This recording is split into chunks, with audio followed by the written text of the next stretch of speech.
You all seriously going live. Hello, everyone. Welcome to Friday night. It's 8 o'clock, which means it's time for Transformers the show.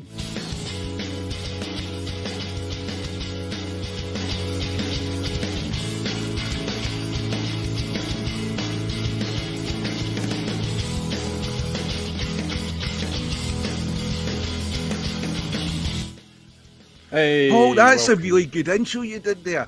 I'm looking forward to Alexis doing the exact same intro but with different music and then trying to use it all the time. Changing it, yeah. Listen, thanks so much if you watched the show last week. It was nice to have literally thousands of people watching the show, which I thought was funny because it's the first show where I called the co-host a fucking pedo, and it's the only one which everyone started watching. That's why they tuned in. So really he talked to you, Paul, because he actually said, which I'm not going to repeat because I want him just to be sued. Yeah, because he's an idiot. Yeah, he's an idiot. You want to know what he said? Watch last week's show. Then come back and watch this one. I shall contact his employers tonight. Oh, they know. How do we feel about doing the news? Right now, I feel. And they don't do anything right now because everything's. I think we should say that was actually a really good intro. I didn't even mean that in a flippant way. It was actually damn good. And the fact that the other people haven't commented on how good an intro is more about their character and lack of it. Actually, I was just wondering because I missed part of it. So was I in that? See, the excuses are coming out. You were. Oh, thank you. Some of us were sorting out the news, Jamie. Some of us are still working. Talking of the news, let's do the news. I talk some TV, and now the news. Don't touch that dial. Frankenstein bot thing. Frankentron. So, yeah. There you go. Frankenstein's the doctor. It's not the actual thing. Oh, no. Oh, well, actually, that's bullshit because this is based on Universal Frankenstein, which isn't based on the Doctor. It's actually called Frankenstein. So when people like that, read the book, stick to the book, but realise there's a difference between the book and the character. It's a different character. Yeah. Tell him, Jamie. Get him. You know, I hate that people sometimes they try to be too smart and just look thick. But I think what a lot of people said is they wanted Spike, didn't they? They wanted the Spike of this, and they didn't really want this. Well, they might redo it. We I don't think anyone wanted this, did they? If you did though, nobody is. If you did have the Doctor, you called it Dockwave and repaint Shockwave probably, and some sort of medical outfit. Ooh. I would have thought this would be better for Frankenstein. I thought they might have used something like Bulkhead, might have been better or something like that. Wheelie. Oh, it's Impactor. Yeah, I didn't. I thought it was Megatron. Then it's Impactor. That's how this week. Clearly not impactful though. But Frankenstein's not a zombie, so again, it's just he's not. What's with his big Decepticon on his crack? Looks like shit. You're so crazy. I'm going is to. Is he not a zombie? Oh no, he's not a zombie. No, is he? He's not a zombie.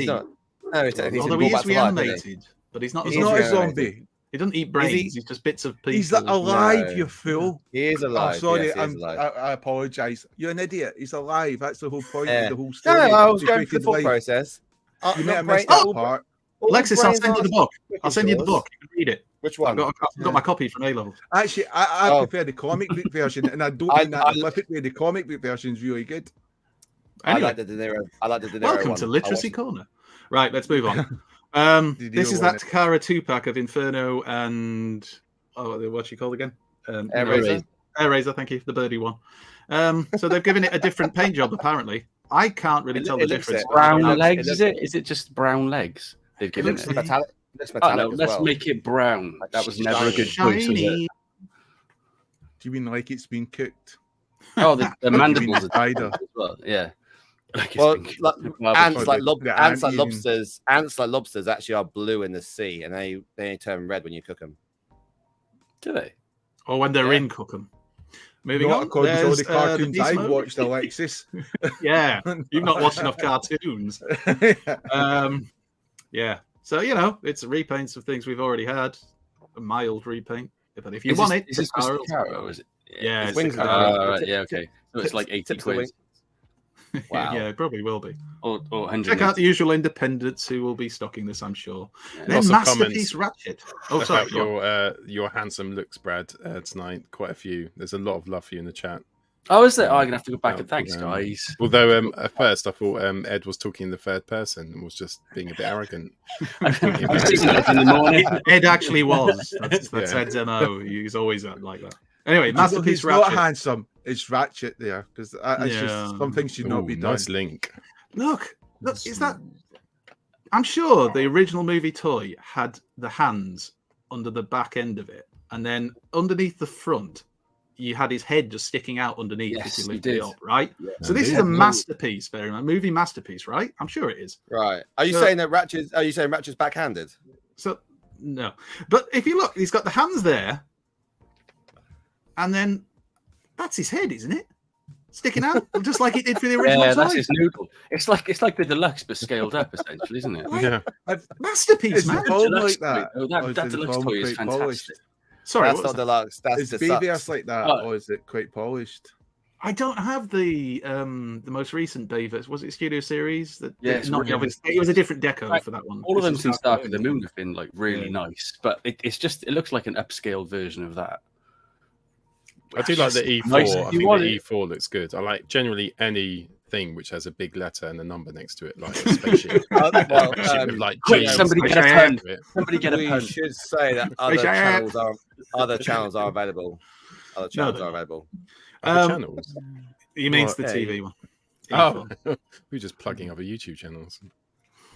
No other channels are available. Anyway, there's Ratchet again, and he's tooled up, ready to do some damage, just like he didn't do in the film. Then he's a Studio Series Ultra Magnus. Right.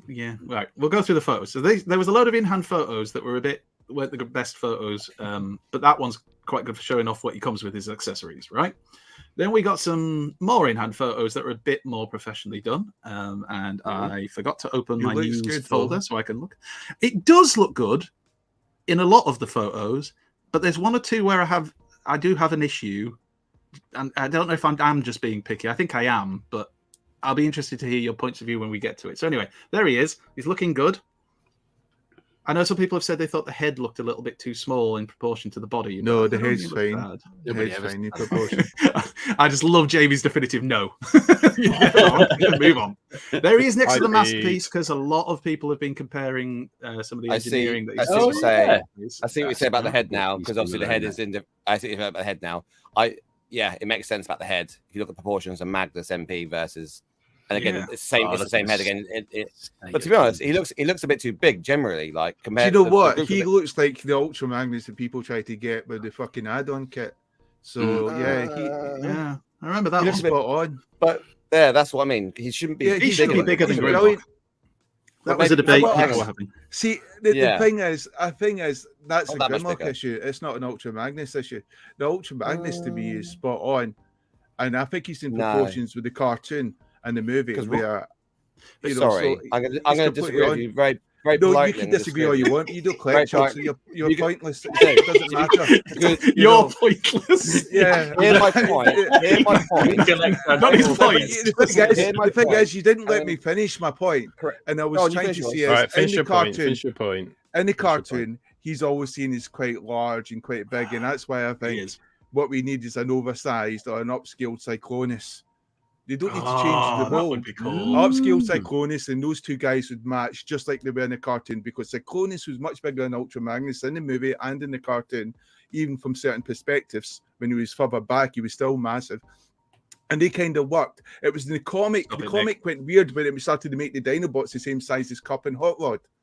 Now remember that. So don't start getting these scales confused. As I like to say, scale, you can do what you want now. I think we've all approached that age of maturity. Is that because it's a bit looking good? So wait a second. So if you go back to the picture with all we've heard that before. Go on, Alexis. What were you saying? So I was just going to say. So Rodimus Prime is about the same size as Optimus Prime, and I always remember the SOS Dinobots or whatever War Dinobots where Prime shook Grimlock's hand and Grimlock looked down on him. A similar size. So if you go back to that photograph, the Rodimus was the Grimlock. So I think that they are in the right scale proportion. I think Magnus should be a touch bigger than Grimlock, but not the way he towers a bit too much over him. Personally, Optimus Prime was almost up to Grimlock's waist. I think that we've got a discussion you here. two sound like virgins. Is there a scale anymore? Wow. What's up, hard man? to scale, isn't it? I love that song. Anyway, the thing I was going to point out was this, because I saw all these photos. I thought he looks absolutely brilliant, and there's something about this shoulder joint and the way it looks in certain positions that that's like a fly shoulder joint, isn't it? Well, the way it opens up a bit, and don't get me wrong, I'm sure you get an incredible articulation from that. But like, I look at that photo, and it's like what 80% looking great, and then just that is what catches my eye. I think it's just the way the photo's taken, and I think if he was to give him second, he would have closed that up. Well, this is why you've got this articulation for the shoulder. So look, you can swing it round, so you can get that kind of a pose. So I totally get why it's there. It's just pretty good. Yeah. I think it's brilliant, and anyone who disagrees should, I don't know, be executed. I don't know.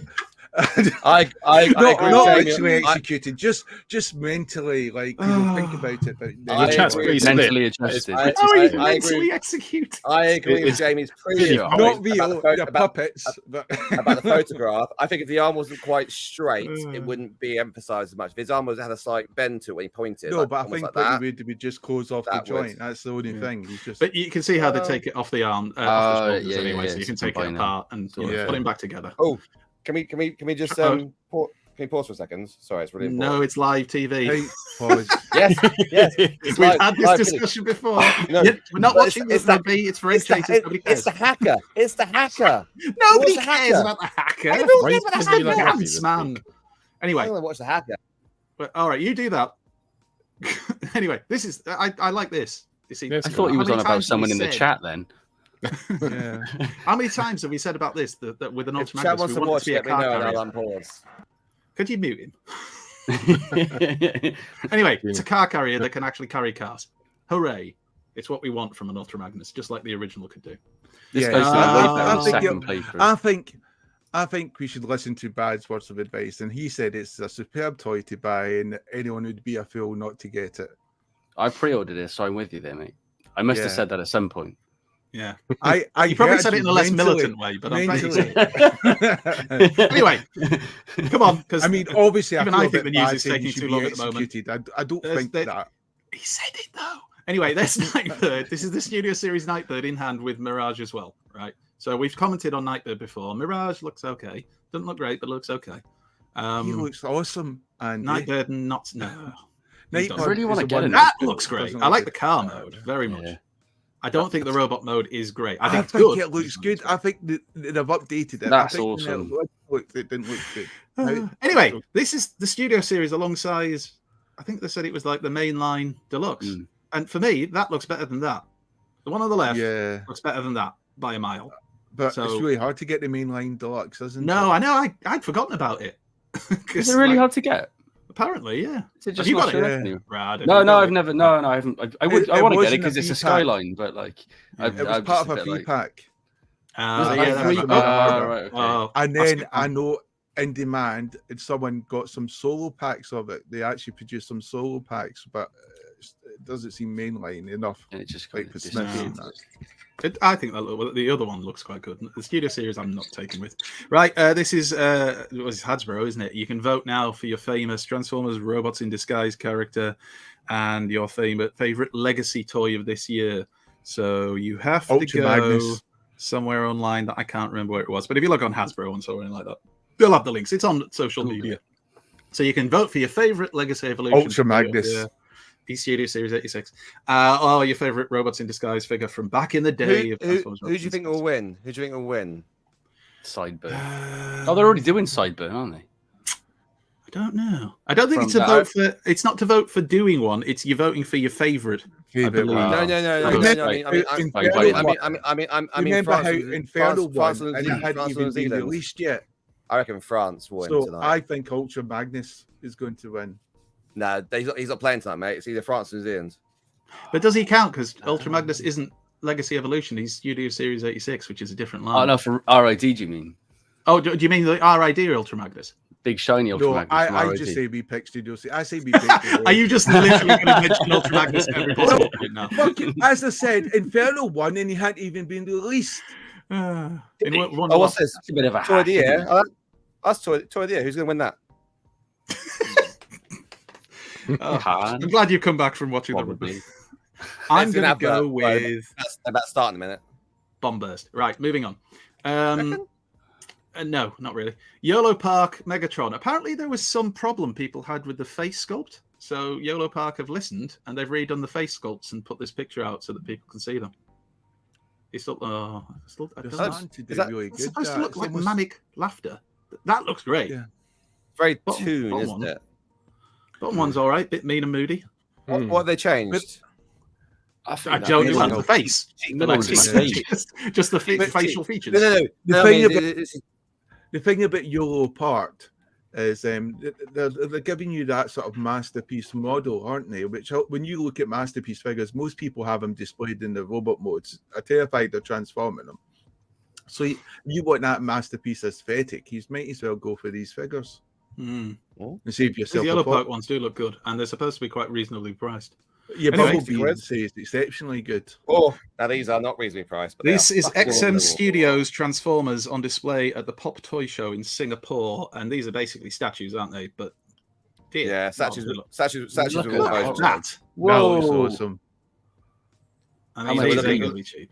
We're looking in the region. So for a larger one like Galvatron or Grimlock, who's sold out by the way, or Soundwave, who's sold out by the way, is about £2,000, and a slightly smaller one, wait for it, it's like Bumblebee or Hot Rod will cost you about £1,600. Do you want me to tell you how much one of those busts cost you? Because I've looked at that as well. Does it at least come with arms if you buy it, or is it like one of those things where you have to buy it every week? You get like a magazine. You put your own arms in it and make him look like he's that's it. That bust there is £4,000. Oh, what? The full figure is that's $1,600. Looks awesome, though, doesn't he? It really does. Good. He looks like he's second on the Doofens, doesn't he? That's so beautiful. The actual statue comes in the car as well. So it's not just it's also interchangeable parts. So you can swap out the shield, the arms, you can change parts of it as well. So, for example, Galvatron can hold the Matrix. You can stand like that. You can pose with a gun.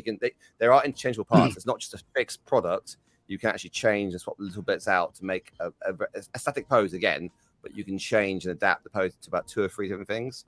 I don't so for too large. That was the mainline news. They've done Prime and Megatron, Soundwave, Grimlock, who are all sold out, and then obviously Bumblebee is up for release. They've got Prowl now, Galvatron. They call it Hot Rodimus, and I haven't seen RC up for pre-order just yet. So nice one, Ed. And no doubt,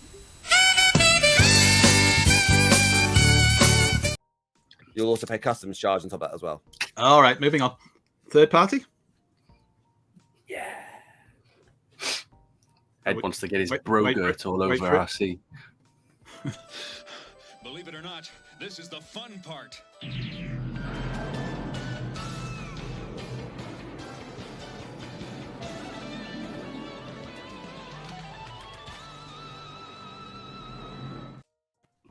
Fucking hell, New Zealand got a try in the first 2 minutes.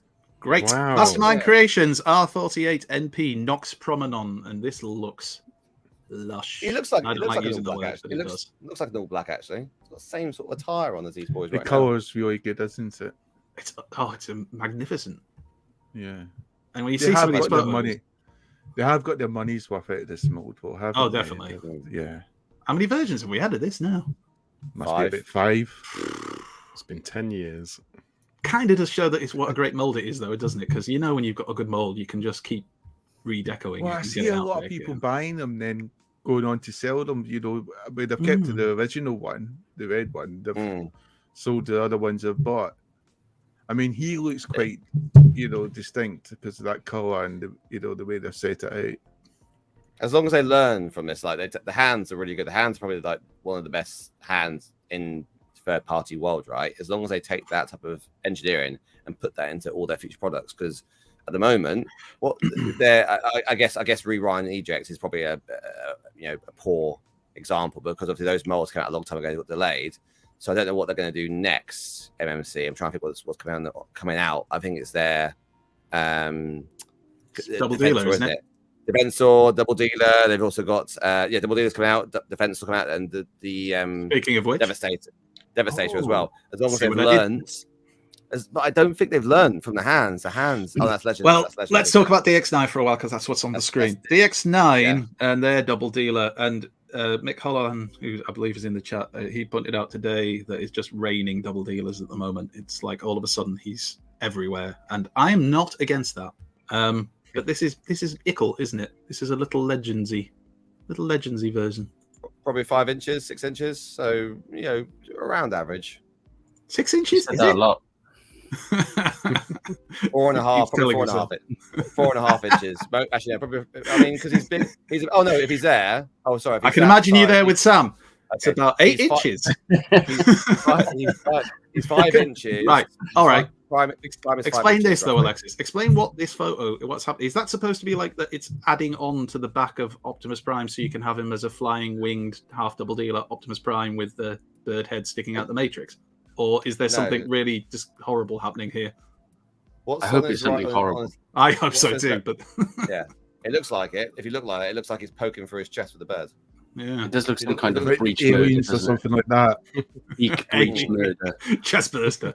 Yeah. Anyway, he looks good, and I'm sure he will be good.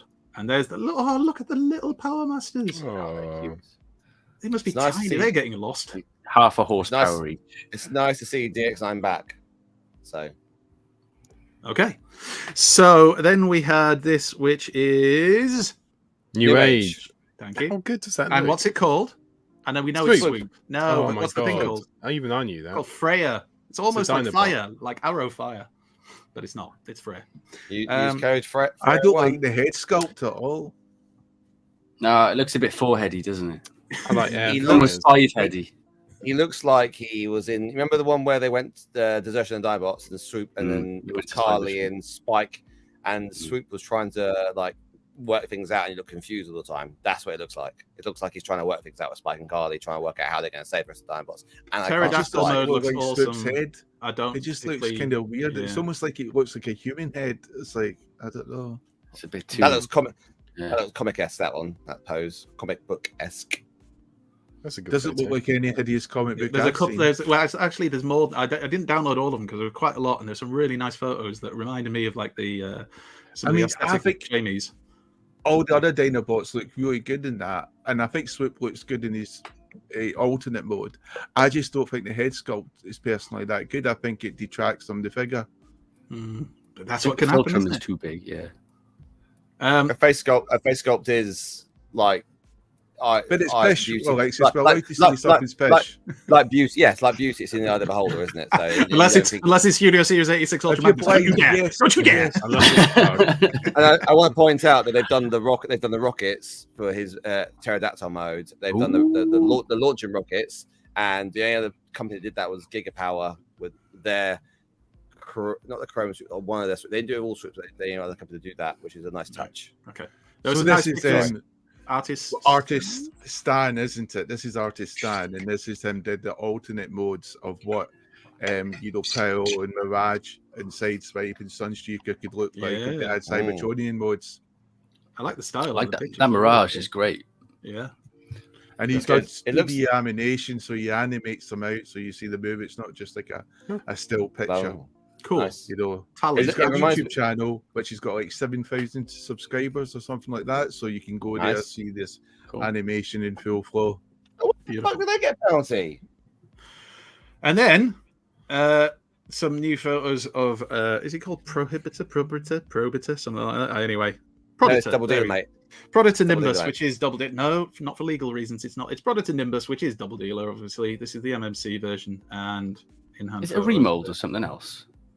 No, I think it is. I thought they'd used some parts from one of the previous ones. Because the wheels look really familiar. Yeah, I'm sure I read that somewhere. If you look at the hands, they might have actually. I don't know if they've learned from Optimus from whoever. The other one, the one we saw earlier. Optus Nexus or whatever. Optus Paxus. Optus fuck off. Anyway, I don't know if they've learned from the hands. The hands look different. I'd be really disappointed if they've got shitter hands on this. I do like Tarn. Did they do Tarn MMC? Yeah, they did Culture. Their version is Culture, but which is very well. It's a remold of Nexus. There you go. I knew it. I knew it was. What's DZF? Who was DZF? That was Deathsaurus, wasn't it? Okay. There we And Robot Chicken. That's a good photo as well. The person's knocking out the park with these photos. They have done very well. And that's it. Still sitting there thinking I can do better than that. Yeah, but he's managed to make them look good. That's brilliant. Like I could smash it down. Look at that. Under 30 minutes. You little beaut. Well, should we do some Inspired. flaming pickups? Because I think I saw some photos last week and I felt physically sick, Brad. But those ones, he's made it magical. You say you were looking at some nauseated. photos and you felt sick. I felt nauseated last week looking at the chicken one. I was like, oh, all right. Yeah, I thought you meant different photos. Right, that's fine. We now return to the Transformers. What did you get this week, Jamie? Yes. Basically, what I got this week was Frenzy. Well, I got Frenzy last week, but I think because we had Cybertronic Speed on and the thing we covered in the news, I actually forgot I had this. It was quite an exciting episode last week, and it was moving on quite fast. So I just I forgot. I had Frenzy. You're allowed to forget. The pictures, even though in the Frenzy. Even though my pictures were the first in hand on the internet site and on Twitter. Could have done a video review. Even Prime vs. Prime didn't get his out for a week later. I know, and I just completely forgot. It's so when I watched in the news as well. Like, yeah, we put it in the we news, were the news that we were the news, and then didn't actually. And then we forgot to do the news. What are we like? No, absolutely. So we could have had this, like you said, like a week and a half or more than 2 weeks, But I got Frenzy, and I got him nice and quickly, and yep, he's red. That's his color. You just have to deal with it. We're all big lads here. We can accept the fact that Hasbro are wise and benevolent, and they've went with the right choice. And he comes with a packaging, but no stage, because it used to be this sort of like packaging that she was tied to. Then there would be a duplicate stage behind. This time they're cutting corners, and they've gone back to plastic, it seems. So obviously they don't care about the planet anymore. But the good thing about the plastic is it doesn't rub against the paint. So they probably thought, keep toy collectors happy or care for the planet. They went to keep the toy collectors happy. So Hasbro, you've made an interesting choice. Just in case Greta's watching this, I'm with you, Greta. I'm the good one. They've given up. They've given up. Yeah, you don't want to fuck with her. If Greta's not watching it, well done, Hasbro. Against the law for a start. But she's watching. But there it is, and he looks good. He's nice colours, He's basically a mimic of his purple brother, Rumble, who's purple. And he's it's just it's a nice, simple figure. I wish his little arms could bend. He's kind of fixated. He's kind of like me in the dance floor. No natural flow there, just a bit rigid. He got the pedal drivers, which you can fit in. There he is with Rumble. There he is there in his cassette mode.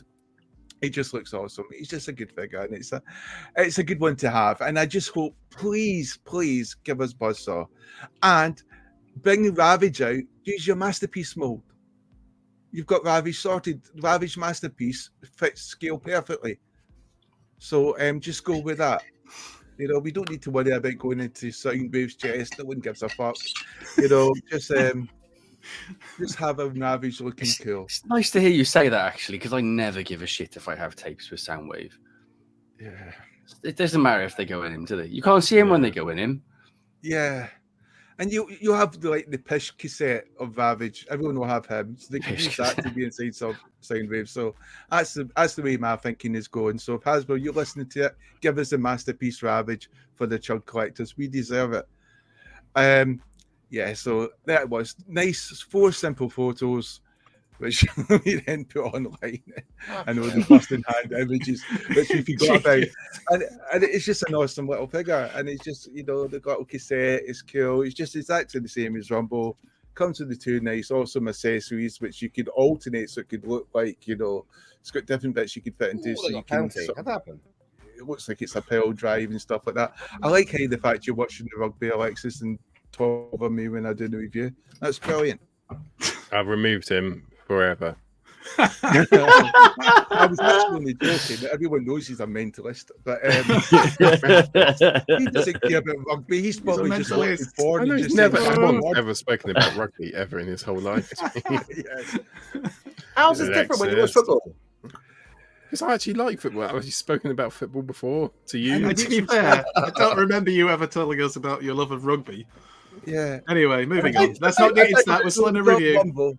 So we got Rumble and little duplicate to Frenzy. And it's nice to see them in their proper little colours. They match perfectly well. So Hasbro, give us a Buzzsaw, give us a Masterpiece Ravage, and I'll be a happy chug collector. If you're in doubt, get it, because you have to get it, because it's the right colour. What about Ratbat? Well, we've got a good Ratbat. We've got a good Ratbat, so we don't need that. We're covered. There's quite a few good Ratbats, actually, isn't there? Yeah. Which There's that stealth bomber one from like T30. Which oh no, really but I meant like an actual Ratbat, like the cassette. No, we've got the Ratbat cassette. That came in the package with was it with ironically, was it Ravage? Yeah. Is there a new size cassette Ratbat? Yeah, it came in a 2-pack, didn't it? I didn't know that. Yeah, I can't what remember. line? Which line was that? Siege, or was that before Siege? Anyway. No, most was of the Siege, wasn't it? Yeah. Cool. Because Jamie, I bought another Laserbeak one, hoping they would, I might paint it to Buzzsaw. And the minute I paint it, I know Buzzsaw will be released, but it's not happened. And thank you, I'm fine. Then paint it so we can all have a buzz. yeah, do it. Selfish. I do know what you mean about not having the ones which fit into Soundwave, because I really like the MMC tapes. They look really good, but they're really big. They're the size of real cassettes, aren't they? Yes, they are. Yeah, they look good. That's pretty sweet, though. But that is one hole I've not fallen down yet. Brad, guest of the show, thank you so much for coming on. Thanks for having me again. Oh, I love having you on. Did you pick up any Transformers? You can just lie, can't you? I'm going to go all the way back to TF Nation, because I haven't actually had a chance to make any videos since for 5 months. So, I'm going to go back to, not TF Nation. Yeah, it was TF Nation. Giggity. Yeah, so I only got 2 things at TF Nation this year, because I just moved an entire collection of Transformers and didn't really feel like adding too much to it. So for I think it was Space Bridge, had like a whole box of Micromasters and mini-cons going for mega cheap. So I picked up one set of Micromasters that I didn't have, which was like the Autobot, another race car patrol, the sports car patrol. Awesome. And they were like a tenner. And they were like 25 quid everywhere else. So they're not in like the greatest condition. There's a couple of marks on a few of them. The wheels are a little bit rusted, but I don't like my G1 stuff to be in perfect condition. They're good enough for me for my Micromaster collection. Nice. So those are pretty fun. I've actually bought quite a lot of Micromasters this year. I bought that race car patrol set at TF UK Con too. So I'm enjoying the Micromasters at present, because they seem to like hold sturdiness and hold quality quite well over the rest of the G1 stuff, don't they? They're definitely solid. Yeah. Another thing that was bought for me. Well, my mate Sean bought this for me. It was the only other thing really I was kind of half interested in, and I lent him some money last year to buy some stuff. Actually, no, I bought him some stuff last year, some Energon stuff that was going cheap. And he'd seen me looking at this, and 10 minutes later he kind of thrust it into my hand after I passed it, which was pretty cool because I might have gone back and bought it. But Energon Snowcat, but it's actually the Universe version, which isn't very common. I've never seen this in person. It's missing the missiles. But big, chunky, lovely Energon Snowcat. He has a lovely alt mode, doesn't he? A really sexy one. Yeah. It's based on it's a Snowcat from G.I. Joe, I believe. But I'm not a big G.I. Joe spectator. I'd say it looks very similar to the Snowcat of Paw Patrol as well. The Snowcat on Paw Patrol? Yeah. I could double it up as that. But yeah, so he's lovely, he's chunky, he's great. This was one of those ones that always feels like it's really fragile because it's got so much clear plastic on it, but I've never found. Were you a fan of the Energon cartoons? Yeah, I quite like the Energon. It was a time of a time, wasn't it? It was a time. Like it was all we had to watch back in like the early 2000s. Was like we watched Armada, bought the toys. We watched Energon, which was worse. Right, Alexis, because I'll get you a random. I think somebody must have done a try. Are you still watching the rugby? Have you popped something more adult? Oh, he's still on the rugby. Yeah, that's it. Yeah. That's all I've got. Sex people, Paul. I'm going shopping with Ed tomorrow, actually, so I might pick up something else. Possibly Ed. Have some brioche. Have some brioche. Or some pasta. Edward's side of brioche. Alexis, why are you bullshitting about rugby? Did you tell someone you were a fan and now you're selling Is your boss watching and he really likes rugby? You're looking like a sad mentalist. It's just because I don't tell. None of you like rugby. None of you really like rugby. Jamie's not ranted. Sorry, Jamie's discussed. I like rugby before. I you love rugby. I went to the Rugby World fucking Cup. You didn't even know what happened. You're going there. You know jack shit about rugby. We always said we should go. I always say to you, we should go to Hong Kong, the Sevens in Twickenham in May. I always say, I've talked to you about it before. Yeah, you do mention the Sevens quite a lot. That's what you like, but that's not Sevens. It's not. No, it's okay, cool. Right, and England's playing tomorrow night. Okay, all right, cool. Also, coming up, we're going to reveal the winner of last week's competition to win the record album of the Cybertronic Spree. So Jamie's going to announce that at the end. And if you like Micromasters, our top 5 Micromasters will be coming up towards the end of the show after Rohans Corner. Who would like to go next? Alexis? Yeah, okay. Next. No, it's a penalty. Hang on. It's a penalty. Whether you watch it or not doesn't matter. It's going to go in or not. Why are we having role-playing idiot on? Seriously. Sorry, did you say me instead? I was. Yeah. Much rather have you having a meltdown. Alexis. Right, I didn't get anything Transformers Rise this week, but I'm expecting something hopefully tomorrow, but it's not going to arrive yet. So what I did get was a real surprise. So just very quick story. So I work in a school, and we had a new teacher. I'm sorry, distracted by Alexis's messages. We have a new teacher who's joined, an art teacher, and I had to go down to his classroom to ask him about something. And when I went in there, it was brilliant. His classroom, he's redecorated the entire room, and he's decorated it with his collection, or some of his collection of Star Wars memorabilia, like all over the walls, up hanging up high. Anyway, so we got talking because obviously toy collector. And anyway, from that, he said, "Oh, wait here a minute," and he went into the art store cupboard and he came back out and he gave me this, which is a minted sealed box Greedo. Because he said I've got 3 of them, because basically when at his old school, because he did the same thing there, all the kids knew that he was a fan of Star Wars. So whenever there was, as he put it, a sale on at B&M, they'd go in there and they'd buy the presents for him at the end of the year from there. So he said he gave me this, which it's very kind. I did say to him, no, you keep. He said no, I've got loads of them. It's fine. And I thought, you know what, I'm going to take it because I've given it to Kobe. Kind of. Kobe's got his own little minting box collection of Star Wars bits, so it's been hanging on his wall, and then I've stolen it off there to bring in. It's Greedo, so and that's it. That's all I got. It's nice to be nice, isn't it? Funny you should say that about the Star Wars collection. Like, all my kids know I like Star Wars. You know those lightsaber mugs that light all the lightsabers up when you pour hot water in them? Have you seen those? Oh yeah. No. Yeah, I've had about 12 of those. I've got an eBay monopoly on it. Every time someone buys me one, I'm like, "Oh, amazing! It all the lightsabers go up when you pour hot water in it." eBay, because I've got about 7 of them. But it's nice. You always appreciate the presents, but it's like, oh wow, I've gone through a record amount of them. Trape de Boone wants to offer a promotion of our channel. The price is lower than any competitor. Quality is guaranteed to be the best. It's auto on, so if you're worried that it might be off, it's not. It's automatically on. It's incredibly flexible, convenient. Just like me. Everything is in your hands. Turn it off or on. That's probably to do with the auto on. Go to. I was going to say. I was going to carry on with the show, but I might head over to. His little whatever that was. His place. Thank you, Rohan. It's hard, isn't it, when you collect, because people buy you stuff, they don't know quite what to get you, and you get things, and you're a bit like, "Oh, thanks," and you have to be nice, and then you think, "Oh, I really don't want that." But see, that's your nice guys. I don't have that problem, Paul. See, because no one likes me, so I'm okay. I was going to say you buy everything anyway, so that makes it easy. Yes. You keep saying that, Andy. You keep saying that. Why you don't get me anything? I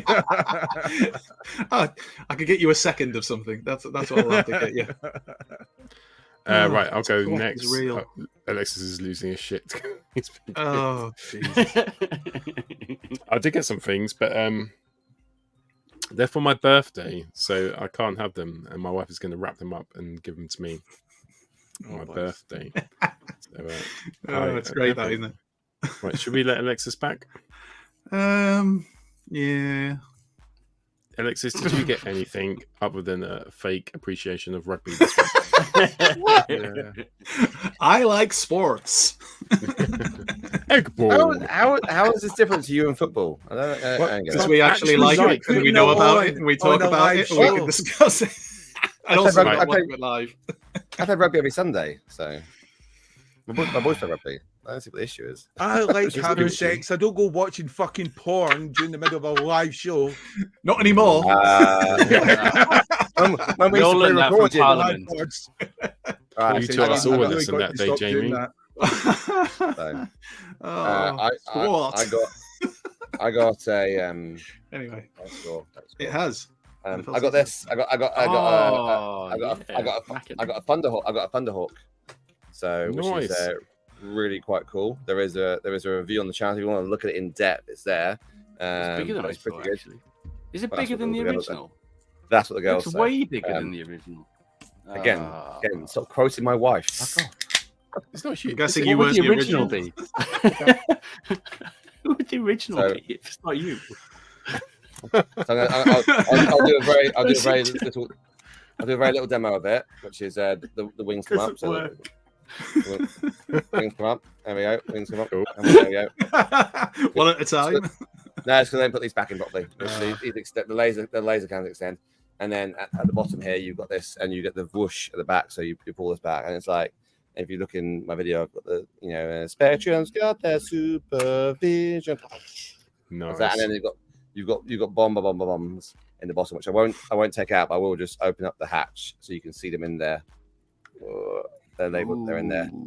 So then you get two different types of missiles. This comes out as well. This all comes out, so you can take out the. Oh, hang on. You got the. You can see. Like, that's nice. Cool. Glory in there. You got a little bit of. Those stickers already applied, or did you have to apply them yourself from the 80s? Yeah, applying things from the 80s. His helmet comes off as well, so his helmet comes off pretty easy. He's actually got a fabric seatbelt, which is quite cool as well. So it's all in all, it's really good. What do you think of the figure? Is it inertia-based seatbelt? Sorry. No, but you can slide the chair back and forward. So it's decent. I looked on eBay and saw how much they're going for. I'm so tempted just to sell it on, like going, oh, that's a lot of money. What are they going for? Figure. Like 2.5 times the price you buy it for.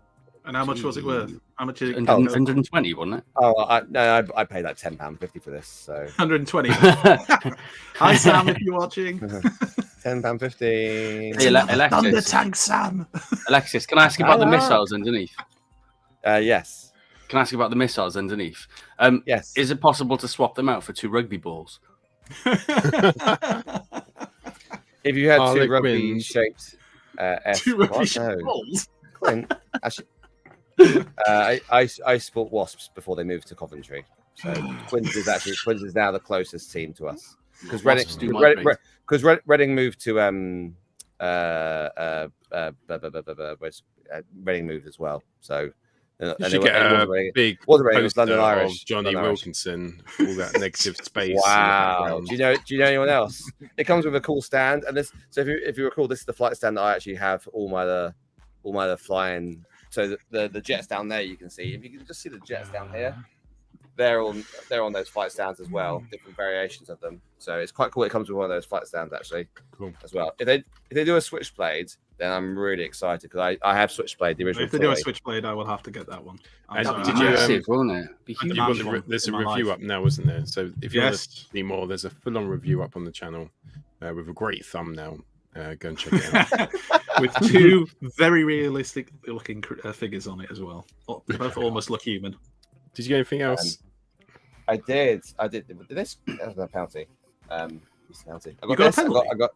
No. They didn't got that penalty. They're only within 6-8 right now. So I got a Godzilla. So this is KFC version. Is that the cardboard chest one?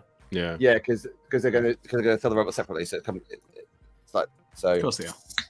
Yeah. So you can get a free money. But you can get a free. So that now we've already started. Someone's done a 3D printed version, which slots right in. I think potentially be interested if the original Power Master Prime will fit in it as well. So I've got the original. My boys have PM Prime. I've got one box and lock I can use there one and see if it fits in. So I'm going to do a video of this one. I'll try tomorrow because I haven't seen anyone do any reviews or comparisons. So I thought I'd just get one out there because it helps people decide if they want to get it or not, which is useful. So I'm trying to be useful. Weird that, right? Alexei, we should acknowledge the fact that Jazz has said you can go with him to watch the Saints sometime if you want. Nice. Where do they play? Although, if you're a Wasps fan, you know that just because they moved to Coventry doesn't mean you have to stop supporting them. You can still support them. You can still No, I still like watching them play, but I used to go watch them live because they were like 20 minutes down the road from me. Who's like Wasps' best player at the moment then? Oh, I don't know. I'm sure the name. Listen to me. Stop asking questions. It's none of your concern. I'm sorry, but I just on this rugby knowledge. I really thought for a second he actually was a rugby fan for a second. I am a rugby fan. I just don't know. Do you know William how's the Carling Wasps dealing with all the financial fines that they're dealing with right now for the all the players they paid for extra, which you shouldn't have? I don't follow them anymore. Unless I watch them rugby. Right, cool. I got this. And you like this? Oh, Fright Storm. Does look nice. That is this guy. Why isn't that out of the box? That is something I'd be really excited about. Oh no, that is the first thing. Straight away. It is the first one I got. I was going to do a review on him, but then I had a 20-minute slot today, which I could have done something and I did the goal because I had 20 minutes slot between work. And I thought I wanted to just get something quickly up. So you picked something that wasn't Transformers. Yeah, exactly. Yeah. Something that doesn't No.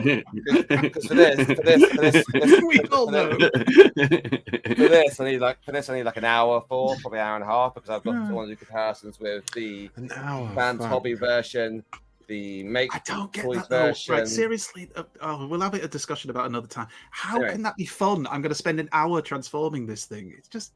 What? It's not fun, is it? It's not fun. It's like movie 7. Sometimes it is. Oh no, Revenge of the Fallen. Creosoting a fence. Oh, I'm going to creosot a fence tomorrow. Okay, well, hours. It's not fun. Okay, if you watch my Lucas video or my the way you do my MMC takes video, that's one take transformation. It took me 5 without touching the transformer. 5 minutes. 5 minutes transform that figure. About for an hour. That was great. I reckon it'll take me an hour. I'm giving myself time in case I don't rush myself. I never transformed this before, so I don't know what's going to be. Thanks, Tom. Right. So, was a sack of shit. Did you get anything else, mate? Good pickups this week, by the way. Yeah, I told you I get in bulk now, so I save in postage. I've got pipes, Soy's pipes. You get in bulk now, so you save in postage, but every week Haven't you shown that? Didn't you show that the other week? No, it's brand new. Who won the music? music? He stuff he gets. I could have sworn you. Jamie's going to announce it after this. Who won the music? France! Get to the music. Penalty. I want to see if the person's actually online. No, they don't seem. I got. They were. Yes. Oh, New Age. New Age. Reveal. Look at that shot. Look at that shot. Look at that shot on the back. That's a pretty cool shot, right? New Age. Sludge. I do love the boxes for like a lot of these sort of like third party, but they always do some brilliant stuff. New Age do really good boxes. Great boxes. With Alexis, that's what we often get to see is just the boxes. Did I do Bumblebee last week? I did, didn't I? Yeah. Yep. Yeah. And I got Roller. I got the blue one, same as you, Paul. I got Roller. Oh, cool. So I get so many feelings of deja vu because I'm sure you've shown that before as well. No, Paul showed it. I didn't show it. I showed it as well. Everyone had Roller. Everyone's got Roller. Everyone's got Roller. You're not special. Except me. Cool. That is everything that I got. That's probably one of your best pickups ever. There's some nice stuff in that. Yeah. A lot of cool shit there, man. A lot of cool shit. Well, good what I'll do, Mr. Right, just for you, when I do the God Gym right, I will get out the Dreadwind to stand next to him so you can get Double Dealer in there, get the old Fans Hobby one. Let's see what they look like together. You send me a list of who you want to see and I'll pimp them out on the video for you. Sweet. All right, you lovely bastards. Now, time to welcome that Rohan. too. Rohan's not feeling too well, so Rohan, I hope you feel a bit better, dude. Thank you so much for this episode. Come on. That's a good one. There we go. Yeah, come on. Let's start from above. Let's coo him down. Come on. Come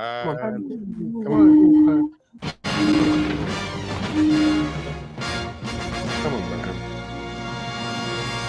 Rohans Corner, Rohans Corner. That show's awesome, awesome. It's so awesome, oh so awesome, awesome, awesome. Doesn't Rohan's Corner collect GoBots? That would be really late. One of the many robot franchises on his show. He treats them all the same. Awesome, awesome, awesome. He's got a wall of fame. Awesome.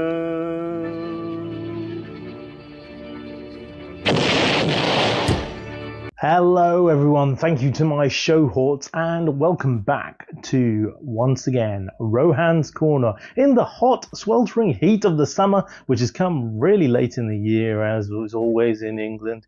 Anywho, this week I wanted to talk to you about this wonderful chappie here, Studio Series 86 Brawn, who Jamie took some absolutely delicious pictures of and shared them on the show a few weeks ago. Andy absolutely waxed lyrical about this guy, and as a result of those two guys going to town on him, I had to go out and pick him up. And usually, you know, people know I would tend to wait and look for a deal and get a cheaper value on figures which have come out brand new, but he just looked stupendous.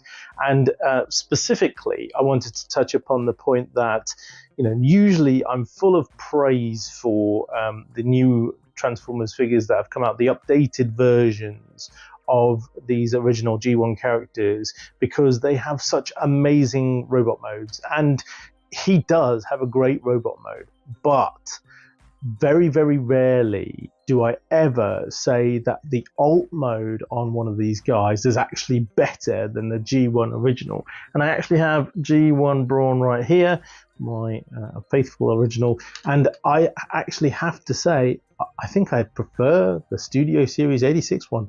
That's how good the alt mode is on this guy. From the detailing on the front grille and the headlights and all the side panel detailing and windows and rear end detailing, it's just a fabulous looking alt mode, and combined with a brilliant looking robot mode, because of course the G1 did not have a brilliant looking robot mode. And it's got me thinking as to, you know, a little bit more about Brawn and also my fellow mini-bots I have here on the table. And the reason why is because a couple of years ago, Chris McFeely did a fantastic video on Muffy and the Mysterions. Now, hang with me. If you have seen the video, you probably know exactly what I'm about to say. But if you haven't seen it, Muffy and the Mysterions is a cracking video by Chris McFeely, giving some real depth into the background of Transformers. And you need to go and check it out, because this video tells us a little bit of, well, basically where these four mini-bots came from. If you've ever picked up the original G1 Brawn or Huffer or Gears or Windcharger, you may well have noticed on the side of them or on the top of them or somewhere on their body they have this M logo. I'll put a picture up here so you can see what I'm talking about. That M logo actually refers to the Mysterions toy line from a toy company back in 1983, which were trying to diversify out their portfolio into transforming robot toys. And they did a line of shapes, transforming robot shapes, and then they had this line of transforming robot vehicles, which was made up of these four figures specifically.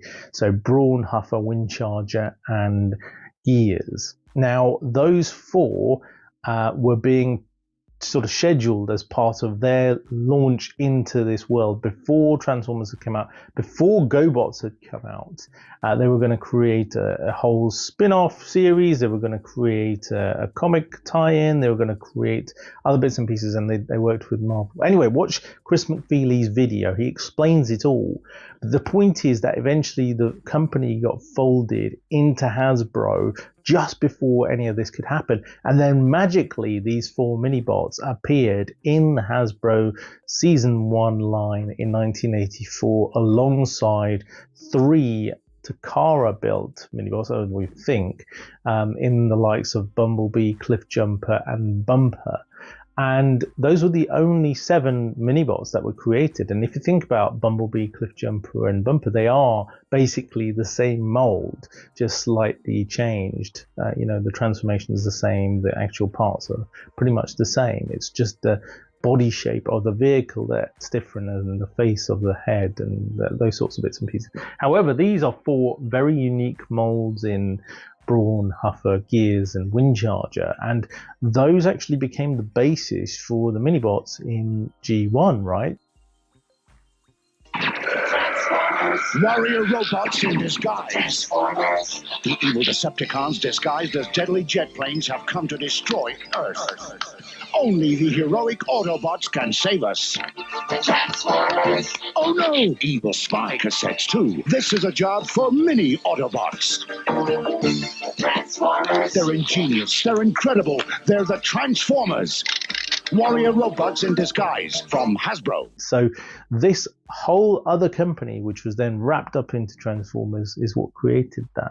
And unfortunately, Hasbro haven't created any kind of homage to that on Studio Series Brawn with the little M logo. I think that would have been cool to have that in as an Easter egg, although I can see why they wouldn't probably want association with some other company which they bought years ago and basically ceased trading. It's a bit of a shame that that happened.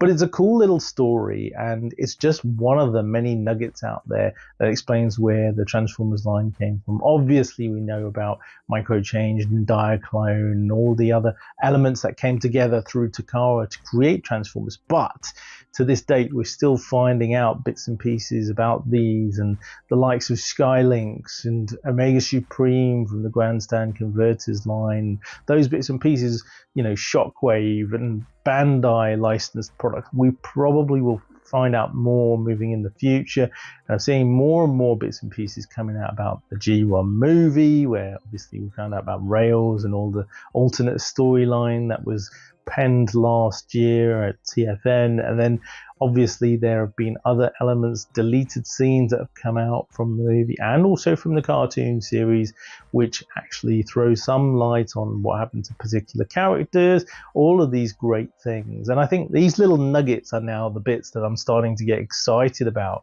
having been in the Transformers community now for 40-ish years. Not quite 40 years, I'm not 40 yet, but nearly 40 years. So what do you think? Have you had a look, and do you think there are any other figures that maybe, just maybe, in the G1, Season 1, Season 2, 84, 85 lines could have been brought in from another company that were instilled into what we now know and love as Transformers? Go and buy Brawn. He is absolutely fantastic. I can't wait for the Outback recolor. I'm looking forward to the updated Gears, Windcharger figures. We've obviously already got Huffer. We definitely need an updated Power Glide now that we've got things like Warpath. But the mini-bots in 1984, were they some of my favorite characters? Not really. They were cool. Some of them were unique. Some of them were cranky. Some of them were in your face. B was he wasn't as bad in Generation 1, but he was there quite often. My favorite one out of these 4, probably Windcharger, with his magnetic power usage, which he didn't get a lot of chance to show off. I loved Gears' grumpiness, but I'm glad that it wasn't in absolutely every episode. And Huffer just seemed like the ultimate blur to me, always complaining, we're gonna die. Anywho, I hope you've enjoyed this week's episode of Rohans Corner. If you'd like to see me do a Through the Generations review of Studio Series Brawn, let me know. I don't have lots of Brawns. I have G1 and I have New Age. I think that's about it. But yeah, I can always do a little photo shoot. Hope you have a great weekend and look forward to seeing you again next week. Back to the studio. Transformers, Rohans in disguise.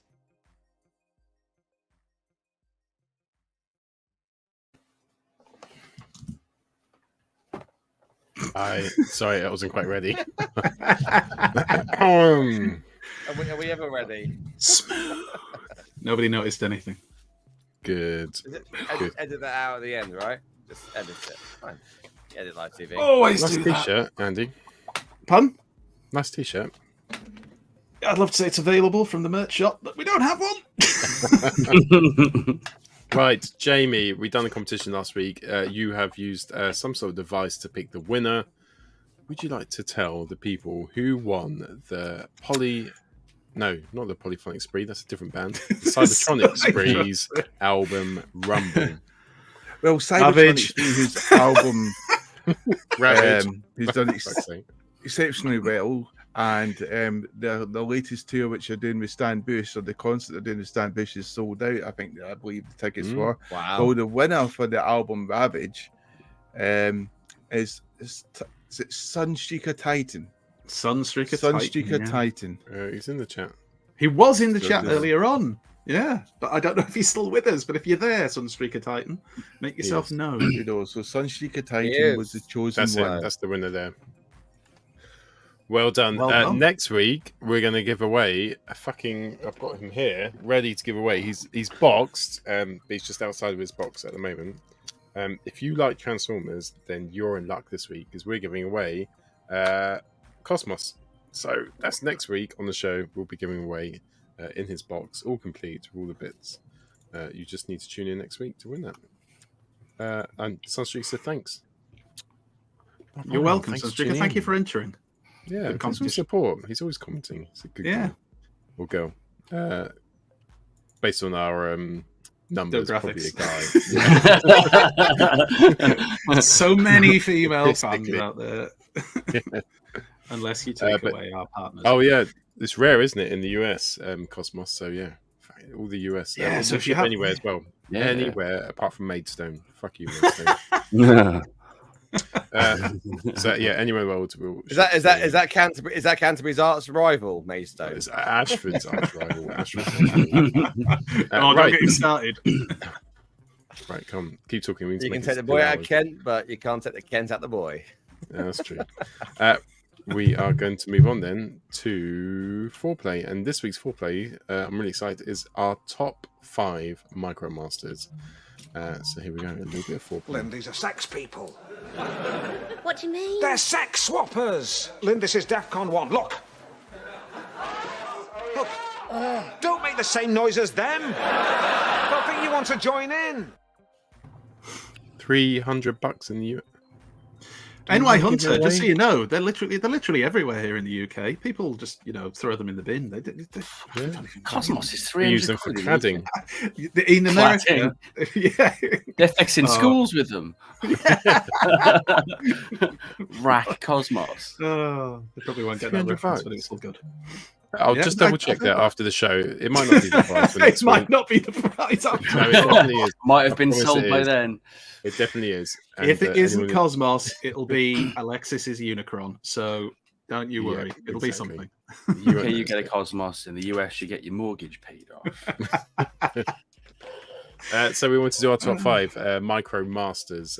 So we haven't been very specific about this, but it's literally our top 5 Micromasters. I'm excited. I really liked it last week. The top 5 Pretenders. That was we actually did 5. That was actually the rarity with that top 5 because we done 5, 5 Pretenders, and Jamie done 5 as well.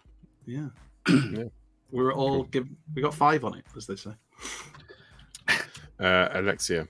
Cool. Right. Let's do a top 5. Who would like to go first? Jamie, can I kick it off with you because you're normally the best at this? No, I'm not good first. Okay. No, you can't. I refuse. Alexis, you just realised that we're doing Andy. Thank you. Alexis is watching the rugby. I don't think he actually knows what we're talking about. No, it's adverts. It's adverts. It's half time. But it's all right. Alexis was watching the adverts. Right, I'll go first. I've just got them here, so I'll rattle through them fairly quickly. Or maybe Jamie needs a little. Are we doing 5? We're doing 5 each. You don't have to. You can do. You can do 1 or 5. It's up to you. I've chosen 1. I'll do 5. I only grabbed 5 because last week Jamie went full Alexis and did 5, which actually it's a top 5, so we should be doing 5. But I thought just in case I'll get 5 out. So this probably could change if I thought about it more. Than anyway, number 5, I'm going to go with Hyperdrive. Was he from the Sports Car Patrol? Was that what they were called? And the reason I picked him at number 5, or at least in the top 5, is because when I remember the Micromasters at school, he's the first one I remember seeing, and I remember loving his colours, that blue and yellow, just awesome. And he was a Decepticon as well. So he's in at my number 5. At number 4, I'm going to go with a modern version of the Micromasters. So I've got Direct Hit and Power Punch. I love these little dudes. I just really love them. I love the colors. I actually think of my modern Micromasters, they're the ones I would be least likely to get rid of, because some of the other ones were a bit pish, but I really like these two. And the fact they combine. So I am cheating slightly there because they combine together to make one vehicle. So that's my number 4. I can count. Number 3 is going to be this lad, the legend that is Erector. Ooh. And we've talked about Erector many times on the show before. That's how we bonded. Exactly. 2019, I got this Erector, and that was it. We were friends forever then. We were standing around when you got them. We were just handing my Erector, and everybody had got it in their hands, had to play with it. It was a wonderful time. Good time. Pictures to my wife about it. Exactly. And who Great night. And Erector it's a really cool little toy anyway. So if you don't have one, you can get them. I think that year in 2019, they were selling for like a tenner at Spacebridge or somewhere like that. Tenner a pop. So great toy. So Erector.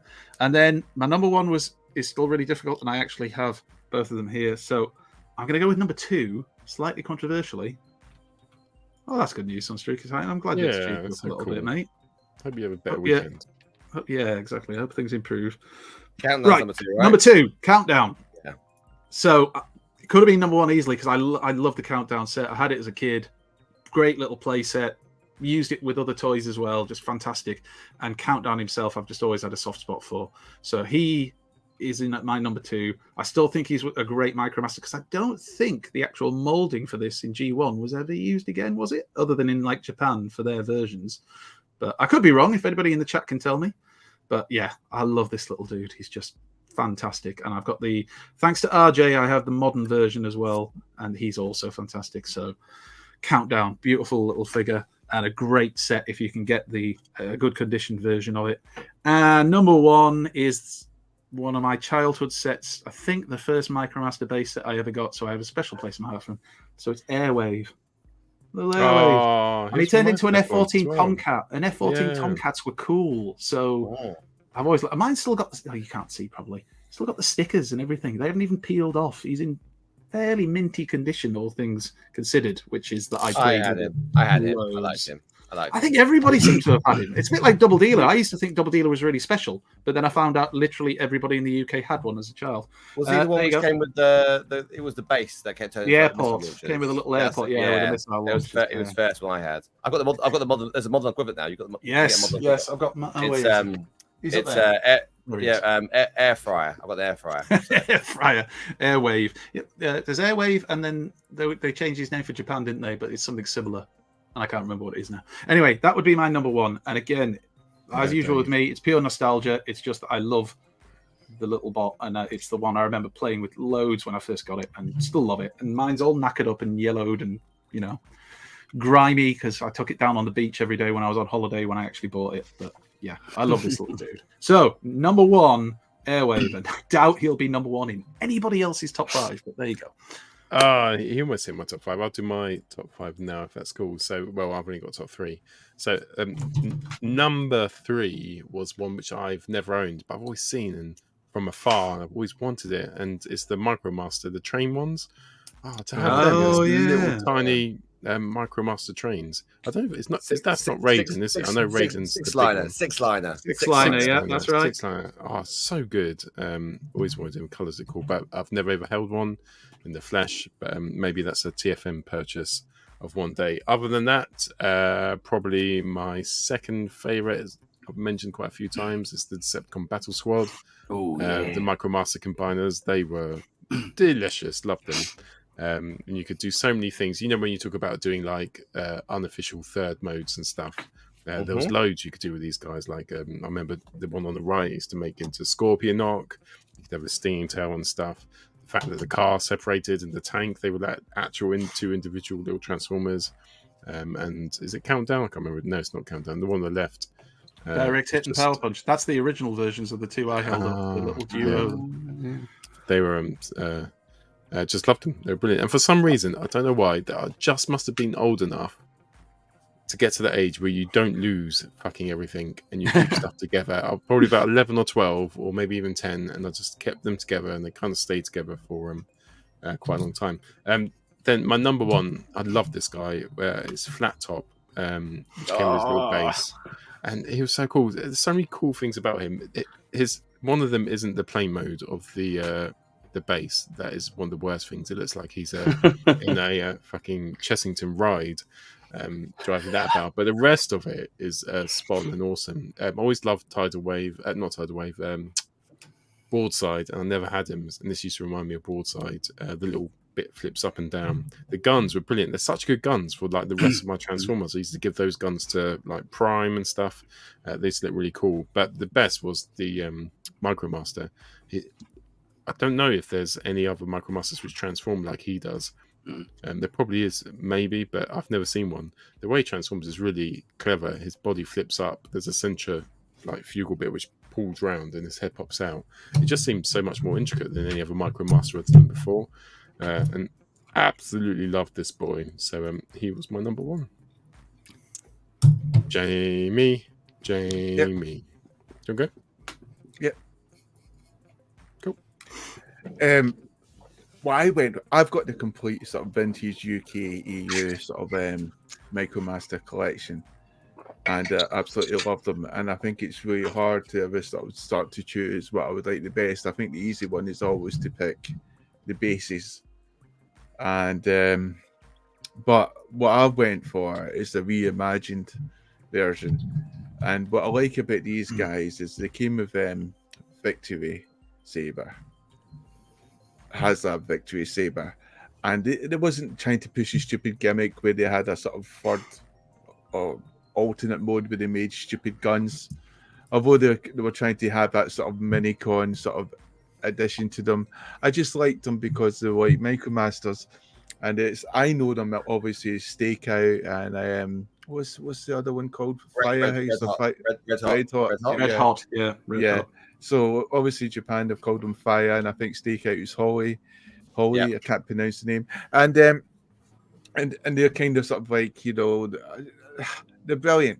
But I think what makes it even more sort of like special is for people who have backed, you know, Deathsaurus, they went for a surprise, because even though you didn't know at the time, you're getting the extra 2, so you're going to have a complete patrol.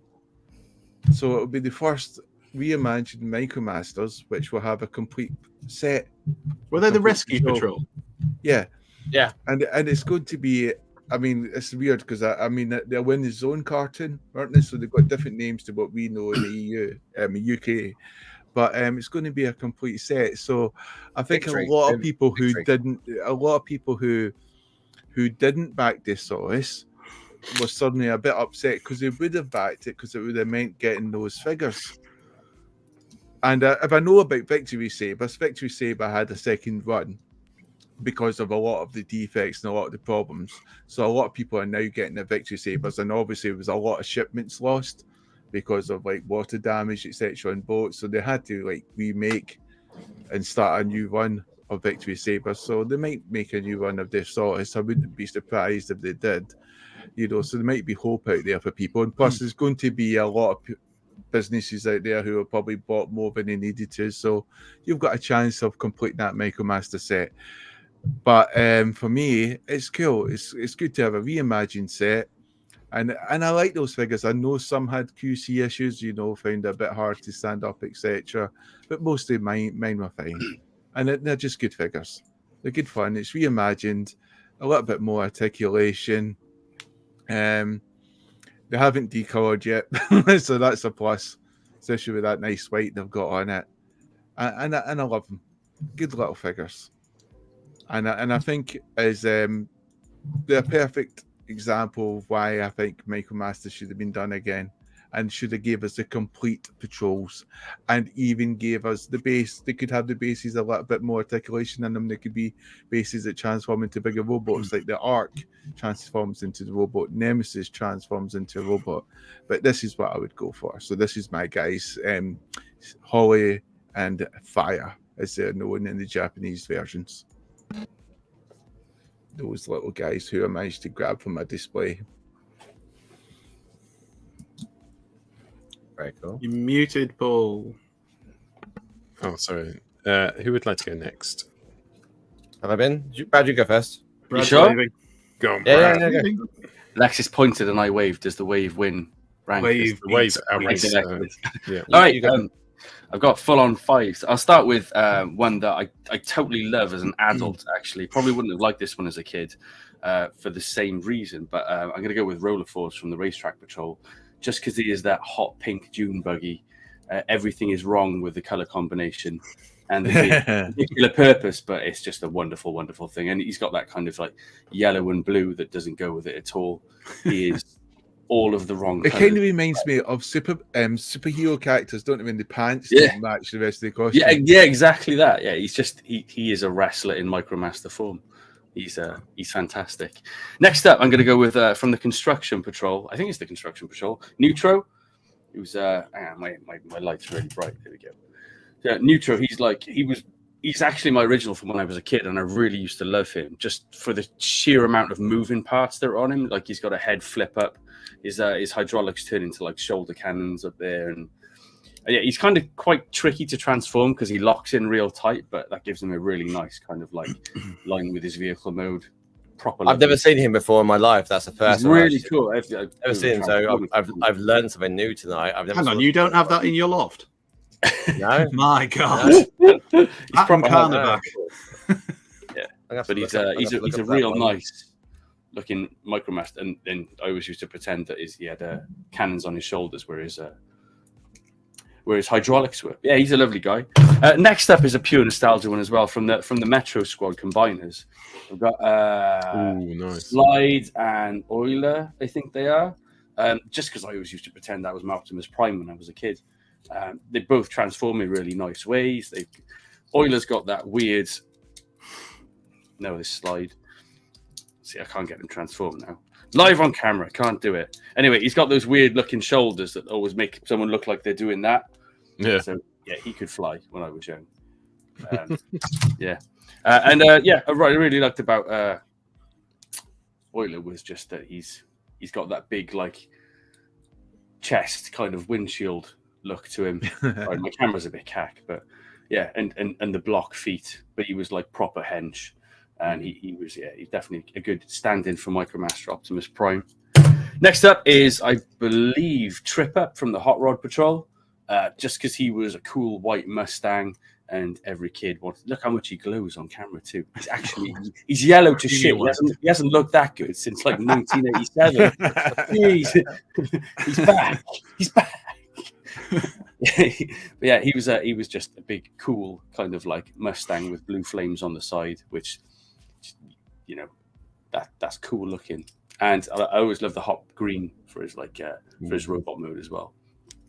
And actually, for my number one pick, I've done the same as Paul. I've gone for flat top just for the sheer the plane mode is like you said, looks like he's on a ride at Chessington, but as an aircraft carrier and like an something with ordnance. He's pretty cool, and the Micromaster, like Paul said, that there is no. I don't think there's a repaint of this at all. He basically transforms just like a Seeker transforms. I bought him twice because I saw him again, and I like him. Two colours, and he's like £10. You know, Toys for Us normally selling him for a tenner, and he's just exceptional value. He's fantastic. His arms are a bit weird, but he's got that whole cockpit chest thing going on. And, he's got a very individual transformation, hasn't he? I don't think there's any other Micromaster that's quite as involved in the transformation as he is. He's proper cool. It's really well engineered. Doesn't he have a Japanese version, I think? I don't know.